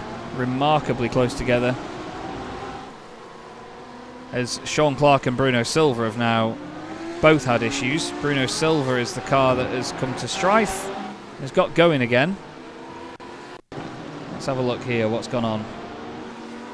Oh, I think this is Sean's incident from earlier, actually. Apologies. It's come up twice in my software. That's the spin. Very gentle spin. And then Bruno Silva had a separate issue down at turn 1. Is he just going to clip one of the curbs?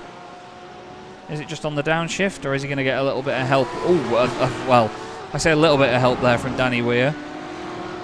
And to be fair to Danny, you know, he waited for him and he didn't take the place. He let Bruno stay in front. That's great sportsmanship, that from Danny Weir. We love that. We've spoken to Danny a few times this season, and he's a lovely guy. It's great to see that that translates into his racing as well. John Breitenbach round the outside there of Matthew Jones. Makes the move. Of course, that's elite class driver versus Premier class driver. So Matthew doesn't have any business fighting him. He doesn't really need to worry about fighting him. In the background, we've got Archie Craven leading the Evo class just in front of James Bostock. Dennis Collar not too far off the back of these guys, though. Dennis wanting to catch up and take his second Evo win of the season. He's not had one since the second race meeting.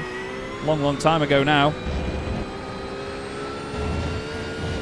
But just 1.6 seconds up the road is Archie Craven.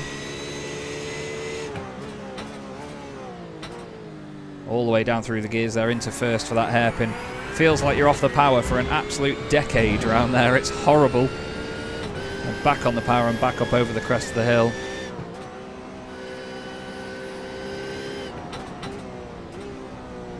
Again, even using first for the right-hander there, which does surprise me. I expected a lot of the drivers to be using second gear and staying with a bit of a lower rev through there, but it depends on the car, I suppose. Matthew Jones now has Tristan Dinabrega for company. Tristan third in the elite class right now. And he wants to go chasing after the likes of Jean Breitenbach and Christopher Radloff, and he's not being patient about it either. Sends it up the inside of Matthew Jones. I don't think Matthew will quite appreciate that one so much. But Tristan, no mucking about there, really got him with the task at hand. It's a bit of a battle further back here. Luke King in the elite class ahead of Martin Kenyon, then Gareth Newton.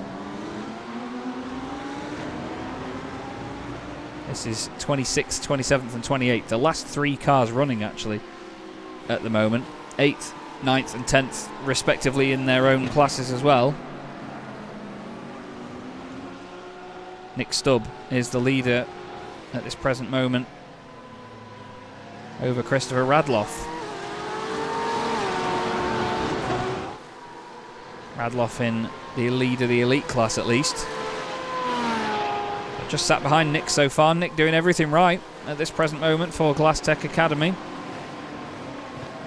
Doesn't need to put himself under huge pressure. He's got 4.9 seconds back to Matthew Jones. He's been in his own fights as well.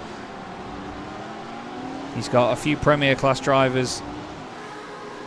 Sorry, elite class drivers between him and the race leader.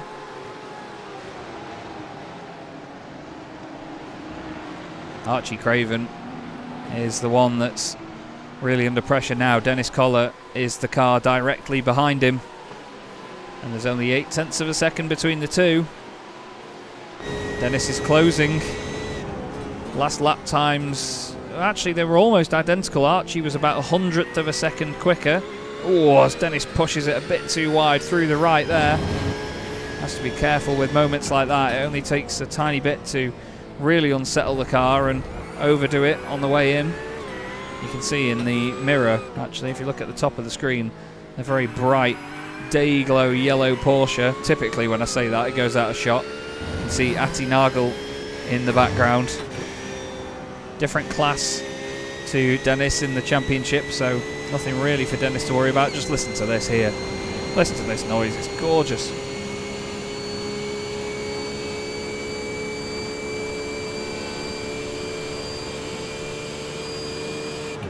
What a fantastic sound that is from the Porsche 911 GT3R, the 992 iteration of this wonderful race car.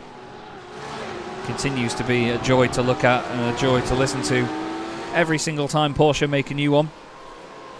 There's a few of them in this championship to look at as well, isn't there? Still the battles reign on.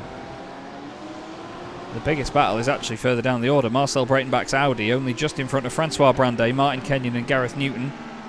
Danny Weir is then 9 seconds off these guys. We've got some cars coming into the pits. Jeffrey Darman and Owen Seward are actually just on their way out of the pit lane now. Only about half of the field has pitted. If I show you the overall order with the pit stops, it's Ryan Ottens that is the highest placed car to have pitted so far. Joe Glass, Matt Hoyland, Stephen Donnelly, Jonathan Provost have all slipped into that gap between him and Luke Lucchese.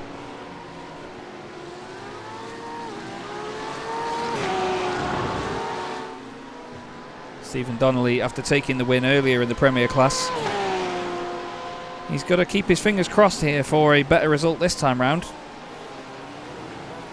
Or at least a similar result. Anyway, at least a podium. It was Lucchese, Ottens and Dinabrega earlier, and now it's Radloff, Breitenbach and Dinabrega. So Tristan, the only car in the elite class currently that looks like he's going to stay on for 2 podiums on the night. Nick Stubb into the pit lane now. The painfully slow 60 kilometres an hour Quite a long pit lane here at Portimao as well. Making his way down. Ati Nagel joining him for RDSA. Nobody else taking to the pits just yet. We did see a sudden influx of cars around the 15-minute mark in the first race earlier on. So I'm wondering whether it's going to be about that time again before we see more pit stops. We'll have to wait and see. Maybe this lap will be the one.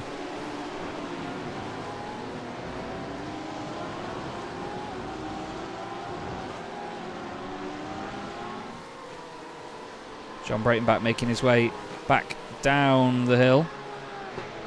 Oh, Rob Mackay saying his night's over because he was speeding on entry. Sorry to see it, Rob.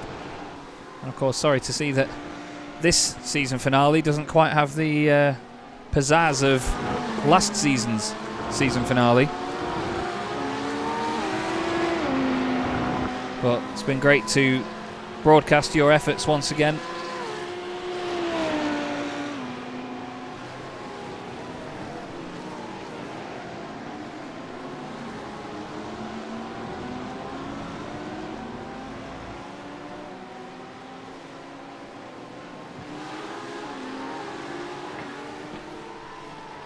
We've got John Breitenbach still holding on to second position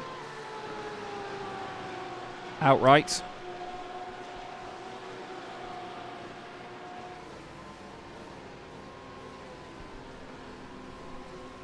As right now we have an influx into the pit lane. We have James Bostock continuing on. Series admin flying the flag at least.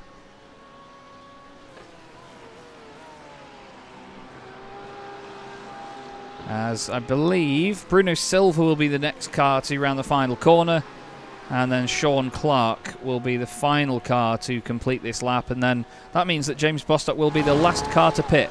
Everybody else would have pitted.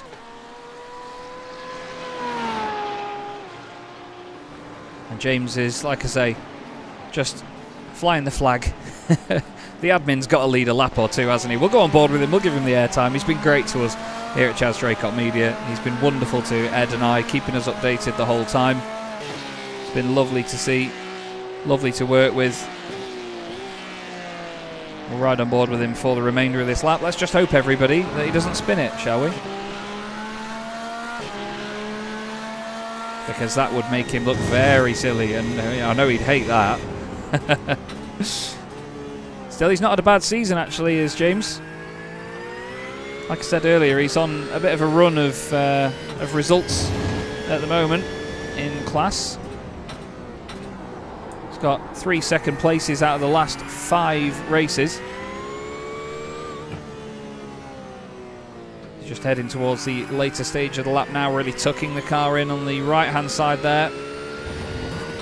It is absolutely gutting, Rob. It really is not to be back for next season, but at the end of the day, mate, it's business. Business is business, and we don't have the availability for it for Season 6. I'm afraid it would be unfair on the Championship and everyone involved to go ahead with us as the broadcasters for Season 6 with the minimal time that we'd have available. You know, we wouldn't be able to give you guys the broadcasts and the products that you deserve, as Francois Brandet and Jeffrey Darman and Martin Kenyon come to blows at the hairpin.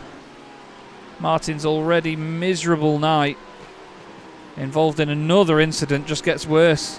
What happened to Francois Brandet here? Side by side with Jeffrey Darman. It's down the inside. Oh, Jeffrey loses it. Swerves to the right. The car just heads right into Francois Brandet. James Bostock in the pits. It's now Christopher Radloff that leads the race. Ryan Otton's in second, hoping to take the championship, is Ryan, but it's not going to work like that because Luke Lucchese is still running and he's in 7th position. It's not going to be the flamboyant end to the season that he would have wanted, can tell you that for free, but he will claim the championship if it finishes like this. Dennis Collar is ahead of Archie Craven, but for how long? Because there's contact with James Bostock, and Archie Craven is gifted the lead. It's almost like that was scripted, wasn't it? As soon as we looked at it, that's what happened. Dennis Collar side by side with James Bostock. Dennis put himself there. Not sure how much room was given. He's on the white line. Oh, I don't even think James knew that he was that far alongside him. Tiniest of touches. Collar off the road. Archie has a bit of a wobble over the top of the hill. And that was all she wrote.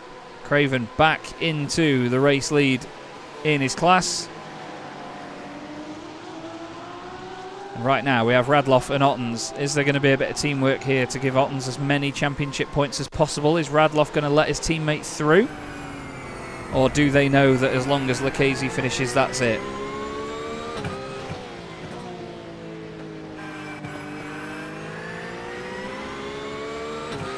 Look at the run that Ryan Ottens has got, actually coming down towards the final couple of corners. He has to get out of it for just a sec there. It's not completely flat in these cars. Over the crest of the hill, 10.25 minutes left to go in this race. Flying past 260 kilometers an hour. He's going to brake early for his teammate. Allow him the room. They've got 2 seconds back to Jean Breitenbach, who is then ahead of Tristan Dinnebrega. Nick Stubb in the thick of this as well, but he's leading in the Premier class. Don't know if Nick has got any class wins this season. He has, actually, round 13 of the championship. He's been on each step of the podium once. And look at this. 2 potential crowned champions right together here. Joe Spara just behind Luke Lucchese. Luke on the brink of taking back-to-back championships in the elite category. Subject to any stewards' decisions, of course. But I don't think there's anything really hanging over him at this point. He's got Ati Nagel just in front of him, but he is a teammate of Luke's. So you can imagine that they'll be communicating and Ati will let him go, and he absolutely does so. The same can't be said for Joe Spara, though. They're fighting together in the same class, so he'll be thinking, no thank you, no free positions for you. As Joe Glass in the GlassTech machine and Matt Hoyland in the other GlassTech DXT car both go past their stablemate and GlassTech Academy driver Nick Stubb. There was almost contact between the two there. I had to remind myself that they are teammates. But Radloff and Ottens doing a great, it sounds like rubbish solicitors, doesn't it? Doing a great job of flying formation in the Alpha 1 esports machines right now at the very front order. Another quick shout out while we've got a second for the championship sponsors: Kame, Medius, Keenan Eco Energy, GitGud Racing and AB Designs. Thanks once again to all of you for the support. As Ottens makes it clear he wants to make a move down the inside. This to me isn't flying formation. This is actually a potential scrap between these guys right now. I wonder what's going to give here, because they are so close to each other. Hopefully no curse of what we've seen before with the RDSA boys making contact with each other before. They've done that a few times in the later stages of a race. Not to remind them, they've done an amazing job and obviously taken the teams championship with it once again this season, have RDSA Esports. They've been very much the driving force of the championship, as Luke Lucchese goes down the inside of Archie Craven. We've actually got Luke Lucchese, Archie Craven and Joe Spara all together on the circuit. Our 3 individual class champions for Season 5 with how the race is looking right now. Luke may be 7th in class, but that's enough to get him 27 championship points. Ryan Ottens will only be able to score 50 even if he wins in class, so that would mean that he still misses out by at least 20 points if my maths is right. But he could still get ahead of his teammate Christopher Radloff. There's 7 minutes left on the clock here. Hope you're enjoying the show, everybody. Please don't forget as well, even though this is the last broadcast of the season, it's still worth a like. If you haven't subscribed to Chaz Draycott Media, I really do hope you will do at some point. Even if the flight sim stuff isn't for you in the air traffic control, there will always be racing on the channel. Side by side now down the start-finish straight once again. Ryan Ottens is much further alongside his teammate. He goes down the inside into turn 1. Christopher Radloff concedes and runs a little bit wider. Ryan gives him the room on the inside line and goes through. But Jean Breitenbach says, yeah, go on then. I'll have a bit of this as well, because look how much he's closed up already. I'll tell you what, that bonnet would really distract me over the course of a race. But Jean Breitenbach now right in the thick of this. Only a second behind them as well is Tristan Dinnebrega. So it's all close between these boys still. Short shift there from Jean so he can get on the power as quickly as possible. They go over the crest of the hill through the right-hander. And then onto the brakes into the next very tight right. Quite a lot of lock there from Jean. Car slightly slidey over the crest of the hill.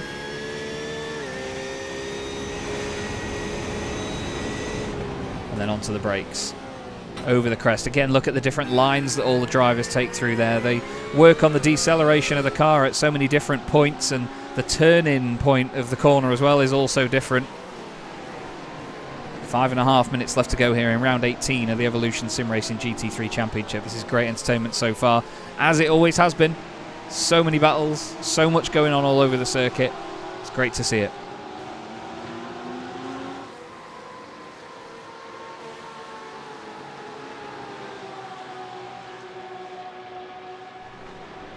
Pardon me for just a moment there, just having a quick drink there for just a sec, because I can't remember the last time I breathed. We've got Jean Braden back then, still putting pressure on Christopher Radloff, but this is exactly what Ryan Ottens wants, because it gives him an easy race victory, gives him the perfect result to finish his championship with.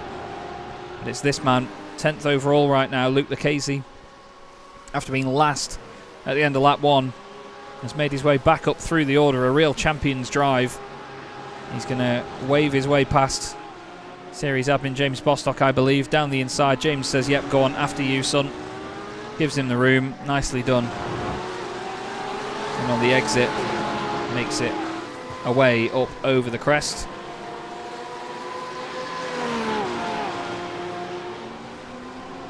And down into the hairpin once more. Luke Lucchese will just be savouring these final laps.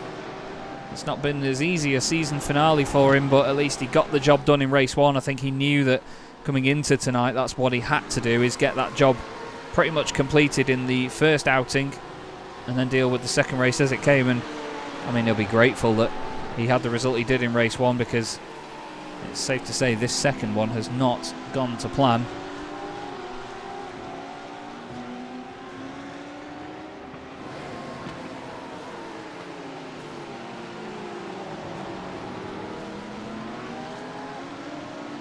Joe Glass is currently following his teammate Matt Hoyland. Just behind them is Nick Stubb. He was leading the race for a long time earlier on. He's now got a 5-second lead over Matthew Jones. Both of them Glass Tech cars. And then James Bostock in the Porsche. He's currently 3rd in the Premier class. Archie Craven still leads in the Evo class on his way to the title. I think even if the earlier race gets reversed in terms of a result or anything happens to Archie's points, this second one is still potentially the one that shot the fox. He's going to gain 10 points over Martin. I don't know actually, because he was 16 points behind coming here. That may be something you have to keep your eyes on for later. Don't forget, in the description of the video, by the way, and in the stream itself right now, will be a link to the Evolution Sim Racing Discord.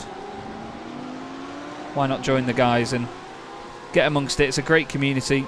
They've got multiple championships in there as well, so there's always something to do. And they are a really top bunch. There's a lot of banter between races, even on the race nights as well. It's fantastic entertainment on and off track. Tristan Dinabrega currently 4th, with the other 2 podium finishers right in front of him right now.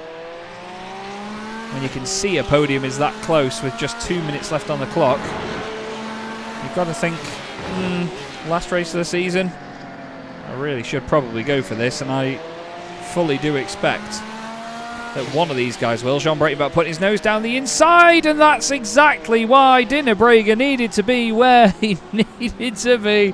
Matt Hoyland gains a position out of it, and now Joe Glass says, oh, you know what, Matt, I quite like the look of podium as well.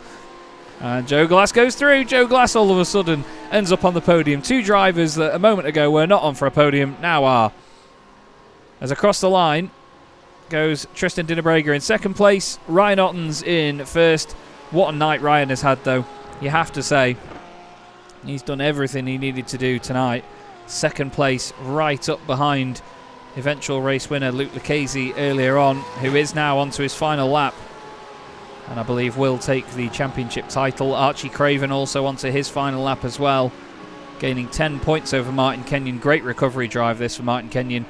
Car 3 may finish P3 at this point. but he'll be very proud of the season that he's had. A lot of these drivers will be. Lovely words from Gianni Terhar. Thank you very much, Gianni. It's absolutely been wonderful. It really has. I'm going to try not to get emotional about it. We do get attached to these championships and these series.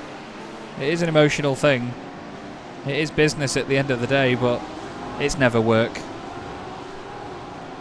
We have only a few corners left to go of the entire championship, and Alpha 1 Esports, we said it previously that Ryan Ottens was the only driver really that would take the fight to RDSA Esports, and he's certainly proven that this season, coming here with a chance of winning the championship. But it's just not been meant to be tonight, I'm afraid. On the night though, you can't argue with the consistency and the performance of this man. Ryan Ottens will round the final corner to complete his season in one of the best ways he could have done, with a race victory. Tristan Dinnebrega flying formation alongside him as well. Look at that. That's lovely to see, isn't it? Great camaraderie and sportsmanship. Joe Glass finishes in third. Matt Hoyland just behind him in fourth. Flying formation for the Glass Tech cars. But where is he? Where is he? Luke Lucchese has already crossed the line, but he is the champion of the Evolution Sim Racing GT3 Championship, and Archie Craven takes the Evo class title as well. Very well done to Archie. What a fantastic end of season fight we saw between himself, Martin Kenyon, and even Dennis Collar as well, who finished in second place in that race. Kenyon gets a podium in the end. Very, very well done to him. Fighting all the way to the line with Francois Brandet, completely side by side. But Luke Lucchese, back-to-back champion in the elite class. Well done as well to, of course, Joe Spara, who takes the victory in the Premier class. Can't get more words out in one go here. Nick Stubb takes the final Premier class win of the season ahead of Matthew Jones, and James Bostock gets 2 podiums on the night. So too does Jones, actually. But Luke Lucchese has done it again. Season 5 champion of the Evolution Sim Racing GT3 Championship, and he'll be having this sort of debrief lap to take it all in. He'll be there with his teammate Tristan Dinnebrega, and the two of them will drive in a beautiful flying formation side by side with one another. Ati Nagel in there as well, another one of the RDSA Esports drivers. This is one for the screenshots, one for the CV, and of course for the photo album for Luke Lucchese. Joe Shapara, he's doing some very well-earned donuts. Hopefully someone buys him a bag of Haribo Gold Bears after that, because what a season he's had. Really well deserved by Joe. He was so persistent in the early stages. It really took the pressure off in the latter half of the championship. Archie Craven isn't on the circuit right now, unfortunately, otherwise we'd give you some shots of whatever he was doing, because he's had an incredible time.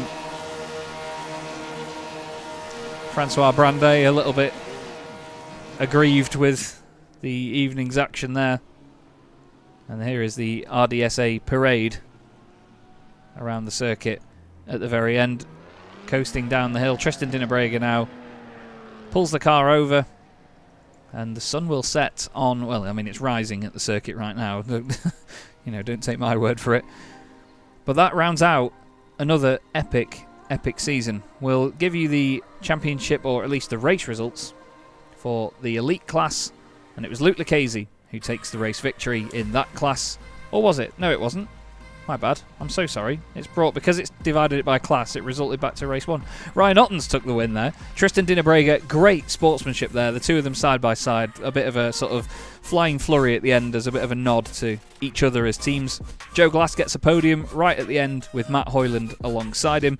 Christopher Radloff finishes in 5th. John Breitenbach 6th. Luke Lucchese with 7th place. That's enough to take the championship. And Luke King finishes in 8th. Moving over to the Premier class, Nick Stubb takes the victory with Matthew Jones in 2nd place. James Bostock gets his 2nd podium of the night as well. Very well done to him in the Suma GP2 Porsche. Joe Shapara is the champion of the Premier class with plenty of points to spare. His teammate Stephen Donnelly, after a fantastic season, will finish 2nd in the championship as well. Jonathan Jet Provost is in 6th place in that race ahead of Ati Nagel, who had a bit of a busy one himself. Robin Aston finishes 30 seconds off the top spot but still in 8th. Bruno Silva next up, Marcel Breitenbach, and Rob Mackay unfortunately parking the car after an issue earlier. We then have the Evo class, and Archie Craven takes another well-earned victory and crowns himself the Evo champion for this season. Dennis Collar finishes in second place, and Martin Kenyon with a real winner's drive finishing in third place there, recovering after that first lap spin. He had a torrid night to end his campaign. It's a real shame to see him miss out on the title. Owen Seward finishes in fourth. Gareth Newton finishes in the top 5 and completes that, with Danny Weir ahead of Sean Clark. Jeffrey Darman, the last car on the lead lap. Graham Matthew and Francois Brandet were 1 lap down. Apologies for the potential odd-sounding pauses there for a moment, everybody. It's part and parcel of Spotify not kicking my head in when trying to talk for 30 seconds. Wow, it's really taking its time to reverse back to this. We're going to speak to some drivers, though, I'm happy to say. I'm going to look and see who we've got waiting for us to come into the commentary box. And just make sure we've got all of this set up here. And you know what? The first person I want to speak to is newly crowned Evo champion, Archie Craven. Archie, you must be buzzing. Simple as that. Well done. Yeah, I had a really good 2 races. I felt a bit bad for the first incident with Martin. I watched the replay. I saw it as a racing incident. I left the space, but yeah. I really enjoyed my first season here. It's been really good. I enjoyed the fight with Martin throughout the second half of the season. It's been brilliant. I was going to say, it's been one of the absolute highlights of the championship, I think, that second half battle that you've had. It's very one way then the other, but that's what keeps it exciting like this, isn't it, in league racing in particular, on iRacing. One against the other, you're racing the same people all the time. There's a bit more of a storyline to it, isn't there? Yeah, definitely. I really enjoyed Dennis got quite close to me in both races there in the end. Yeah, absolutely. Well, that's the thing as well, that, you know, we knew it was very much between you and Martin for a lot of that, but there was still always somebody right behind, wasn't there, waiting to take advantage if anything happened. Waiting to take advantage if we spun or crashed into each other, but yeah. Well, your first season then behind you, Archie, you come away as champion, but I wanted to ask you, why the Audi out of all things? Because, I mean, I love the thing. It's a shame not to see more of them, but, I mean, there's only 2 all season. Is there something about the car that just clicks with you? Well, I really like the front end of it. It's really quite snappy. I like the sound of it, of course. Oh, God, yeah. But I did just discover throughout the season that the traction's a bit iffy, but I just had to deal with that. But I've really come to like it over the season.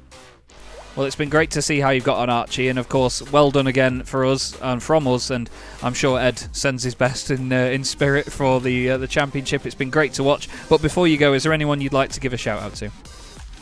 K1 Esports, my team, and Ashley Brooks for doing the liveries. Legends. Well, it's been great to watch, Archie. Thank you very much for joining me, mate, and enjoy the moment, and hopefully we'll speak to you again soon. Thank you very much. Bye-bye. And there we go. Archie Craven, your Evo class champion for Season 5. I'm just trying to see if we can grab... It doesn't look like Joe Shapara's here yet, so... We're going to speak to Luke Lucchese, who has done back-to-back elite titles. Well done, Luke. You must be over the moon with that, because it wasn't as plain sailing this time. No, definitely not. I mean, I was trying to take it easy in race 2. And I was just telling Matt now, like, if the gap wasn't what it was in the championship, that would have ended it right there. I was gonna say it really threw the cat amongst the pigeons. I mean, we're just catching the moment now, actually, where the car went around on you as well in the mid stages, or at least got very sideways. It's shown it's reared its head a little bit sometimes, the Porsche, hasn't it? Yes, no, definitely. Look, after lap 1, I got hit on the left rear by 2 cars. So I think the left rear was a bit bent. Ah, right. I see. And that's why the rear was just all over the place. So I had no choice but to pit on lap 1, but I think it was the right move anyway, because I got in some clean air, could put in some decent laps. I was just watching where Ryan was. I was going to say, that was going to be my next question. While you were racing around, were you just keeping an eye on where he was, or was it just a case of, let him do what he's doing? No, definitely. I was keeping track of him. Initially, it wasn't too bad when he pitted as well, but then obviously with the time differential that he had, every time somebody pitted, they slotted in between us. So it just made me fall further and further down. But, once I saw the actual pros that were in front, because the way I worked it out, I needed 12 points after race 1. And that would have equated to P12 in class. So, and I think I finished P7 in class. So, I was going to say it was enough to cement it, but at the end of the day, there was still something had to be done to at least put it over the line. But still, another great campaign for you and the boys, Luke. It looks like you've had a fantastic time doing it as well. But how's your season been overall from your perspective? No, it's been good. It would have been nice to have Troy here till the end. Yeah, able to race him. But yeah, otherwise hard racing in amongst the team, as you saw at Road America between myself and Tristan. But we're teammates, so we talk it out. But yeah, I mean, that's what we're here to do. We're here to race. We don't want a procession in or team orders or anything like that. So that's the way we approach it. And sometimes bad things happen, unfortunately. But yeah, that's racing. It's good for the entertainment aspect as well. It's great drama. Yeah. But, for sure. It's been mega to watch you guys racing together, and in particular yourself, taking a title on top of that as well is a fantastic achievement. And we've been absolutely loving it, and it's been beautiful to broadcast. Is there anyone you'd like to give a shout out to before you go, though, Luke? Just a shout out to my parents. They watch every stream. No matter what league I do, they are watching all the streams. So big shout out to them. Thanks for watching. Thanks for supporting. And then obviously my teammates. Troy, not so much for the second half of the season, but Tristan. We always try and put in the effort to try and get as much pace as we can together in practice. And then the other competitors, yourselves for the awesome broadcast that you guys do, all the league sponsors, and obviously James for organising. Well, thank you very much, Luke. It's an absolute pleasure, and I hope your parents have enjoyed the show, and I'm sure they will do as the series goes to Apex Racing TV. Thank you to you as well, though, Luke, for always jumping in and having a good chat with me, and hopefully I'll speak to you again at some point somewhere in the near future. Yeah, no, I'm sure we will. Thanks you very much. Cheers.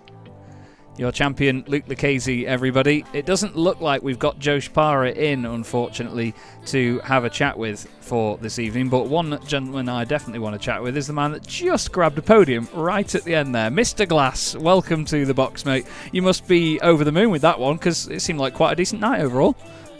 It was, mate. It was stressful, and quite a bit of contact, a bit more than I'm used to, but kept it in the straight line for both races, and me and Matt were just conscious of the final race. We were very similar paced, and then unfortunately when those two made contact, I was the beneficiary, managed to sneak through. I was going to say it's one of those things where you've got to be in it to win it, haven't you, with moments like that. But it seemed like this circuit really promoted some great racing. Actually, it was it's one where you look at it on paper and you think Tilkedrome, but it's a very, very good track for these cars, isn't it? Yeah, I'm a big fan, to be honest. I love circuits that you've got to be really, really careful with. There was a few moments actually where I nearly lost it coming through turn 1 at the start of the second race. I think the first 3 and 4 laps I was like on the limit every single corner, but it's a track that I really like, and obviously it's one that if other people struggle on, then you can really make make gains. Definitely, mate. Definitely. Well, it's been another very, very entertaining campaign from up here in the commentary box, and of course, somewhere you're used to being now with the upcoming GT4 Championship on the horizon as well. Are you looking forward to that? I am. I'm away for the first 2 rounds, but I'm definitely looking forward to getting back going. And we may have sealed the deal on a co-commentator, so it won't be a solo job anymore. But that's yet to be announced, so fingers crossed for that coming out, which will be entertaining for sure, and definitely something I get used to. And I quite like commentating on the circuits before I drive them. A chance to see how other people get on, and then I come here myself and see how it goes. Yeah, that's it. It gives you the idea of where the pinch points are and where the nightmare sectors might be. It's almost like sort of lazy recon in a weird way. Exactly. Yeah, exactly. Well, I look forward to seeing how you get on, Joe. I'll be on track as well, so I can't wait to be a part of that. But before you go, is there anyone you'd like to give a shout out to? Well, yeah, first of all, mate, yourself and Ed, obviously. It's a shame that you aren't continuing with us next year, but circumstance is the reason for that. So yeah, it's been a thoroughly strong season from the drivers and from you, and I've always enjoyed watching them back. And then obviously to all the organisers and stuff, James puts on a lot of work which I'm kind of exposed to, but I know he does a lot that nobody is really exposed to. So filling up the 2 grids in the best part of 7 or 8 days is a great effort. So yeah, all in all, another good season ticked off, and we look forward to the big changes next season with the open setups and the new McLaren.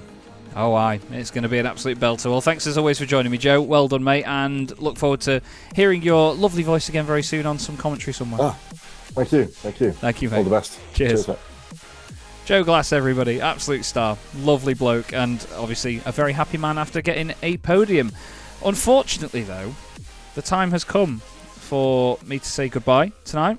And on behalf of Ed May as well, who unfortunately can't be here this evening, it's been an absolute joy broadcasting this series for 2 seasons now. The Evolution Sim Racing GT3 Championship has been fantastic to have on the channel. So many cars, new drivers, teams, liveries, all sorts to get used to, a whole new Discord server to get used to, and it's just been an absolute riot. It's really been a blast, and we want to say a big thank you to the series organisers for having us on, and of course keeping us up to date with everything throughout the whole thing.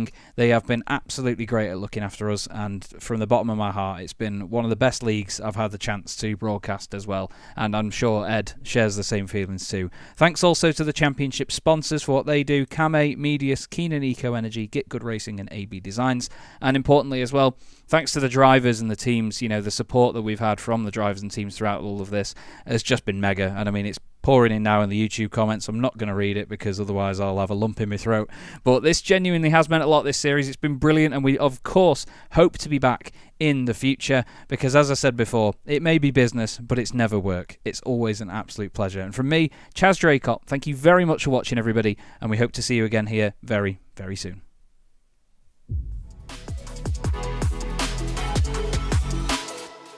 4 French drivers at the French Grand Prix trying to win this on the final lap. They're 3 wide again. Guillaume down the inside.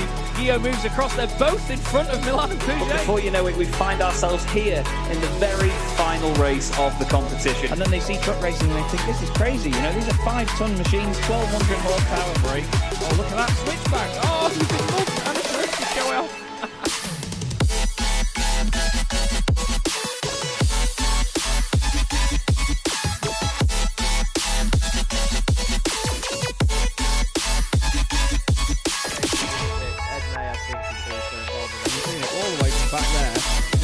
Ben Gregory now, I love this. 18.5 minutes gone. Senna Lanson tries to go for the race lead.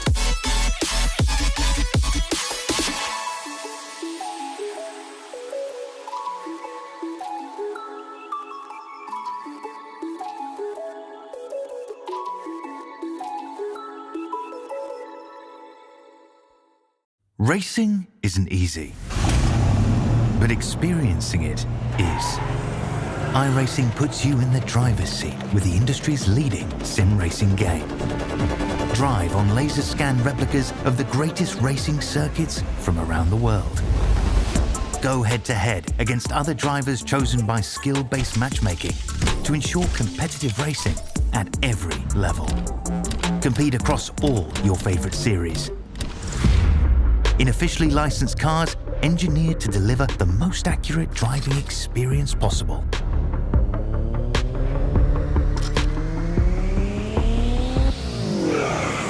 Join a race or host your own with players from across the globe. Race against the computer or in a league with friends.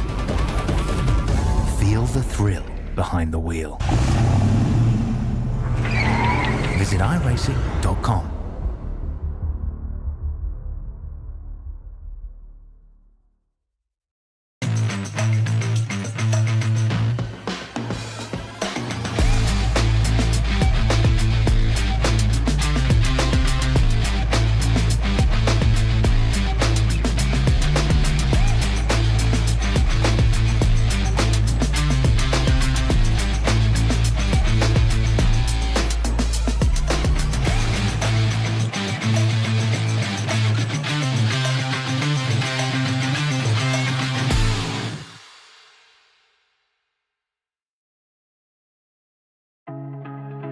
Do you want to improve at a quicker pace? Check out GitGudRacing.com.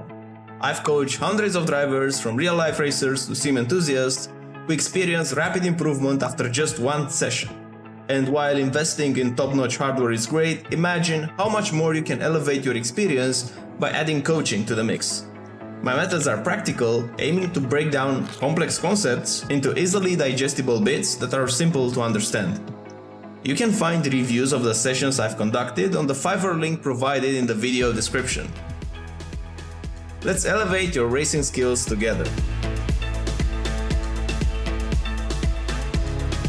Do you want to improve at a quicker pace? Check out the GitGud course. Instead of just understanding concepts, you'll learn how to implement them directly into your driving.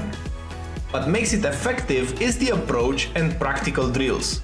Together, we're gonna focus on breaking down those complex concepts into small digestible bits that are simple to understand. Everything from the course was tested and refined during the years in coaching sessions, so what I ended up with was the ones that I saw were the most effective. Let's elevate your racing skills together.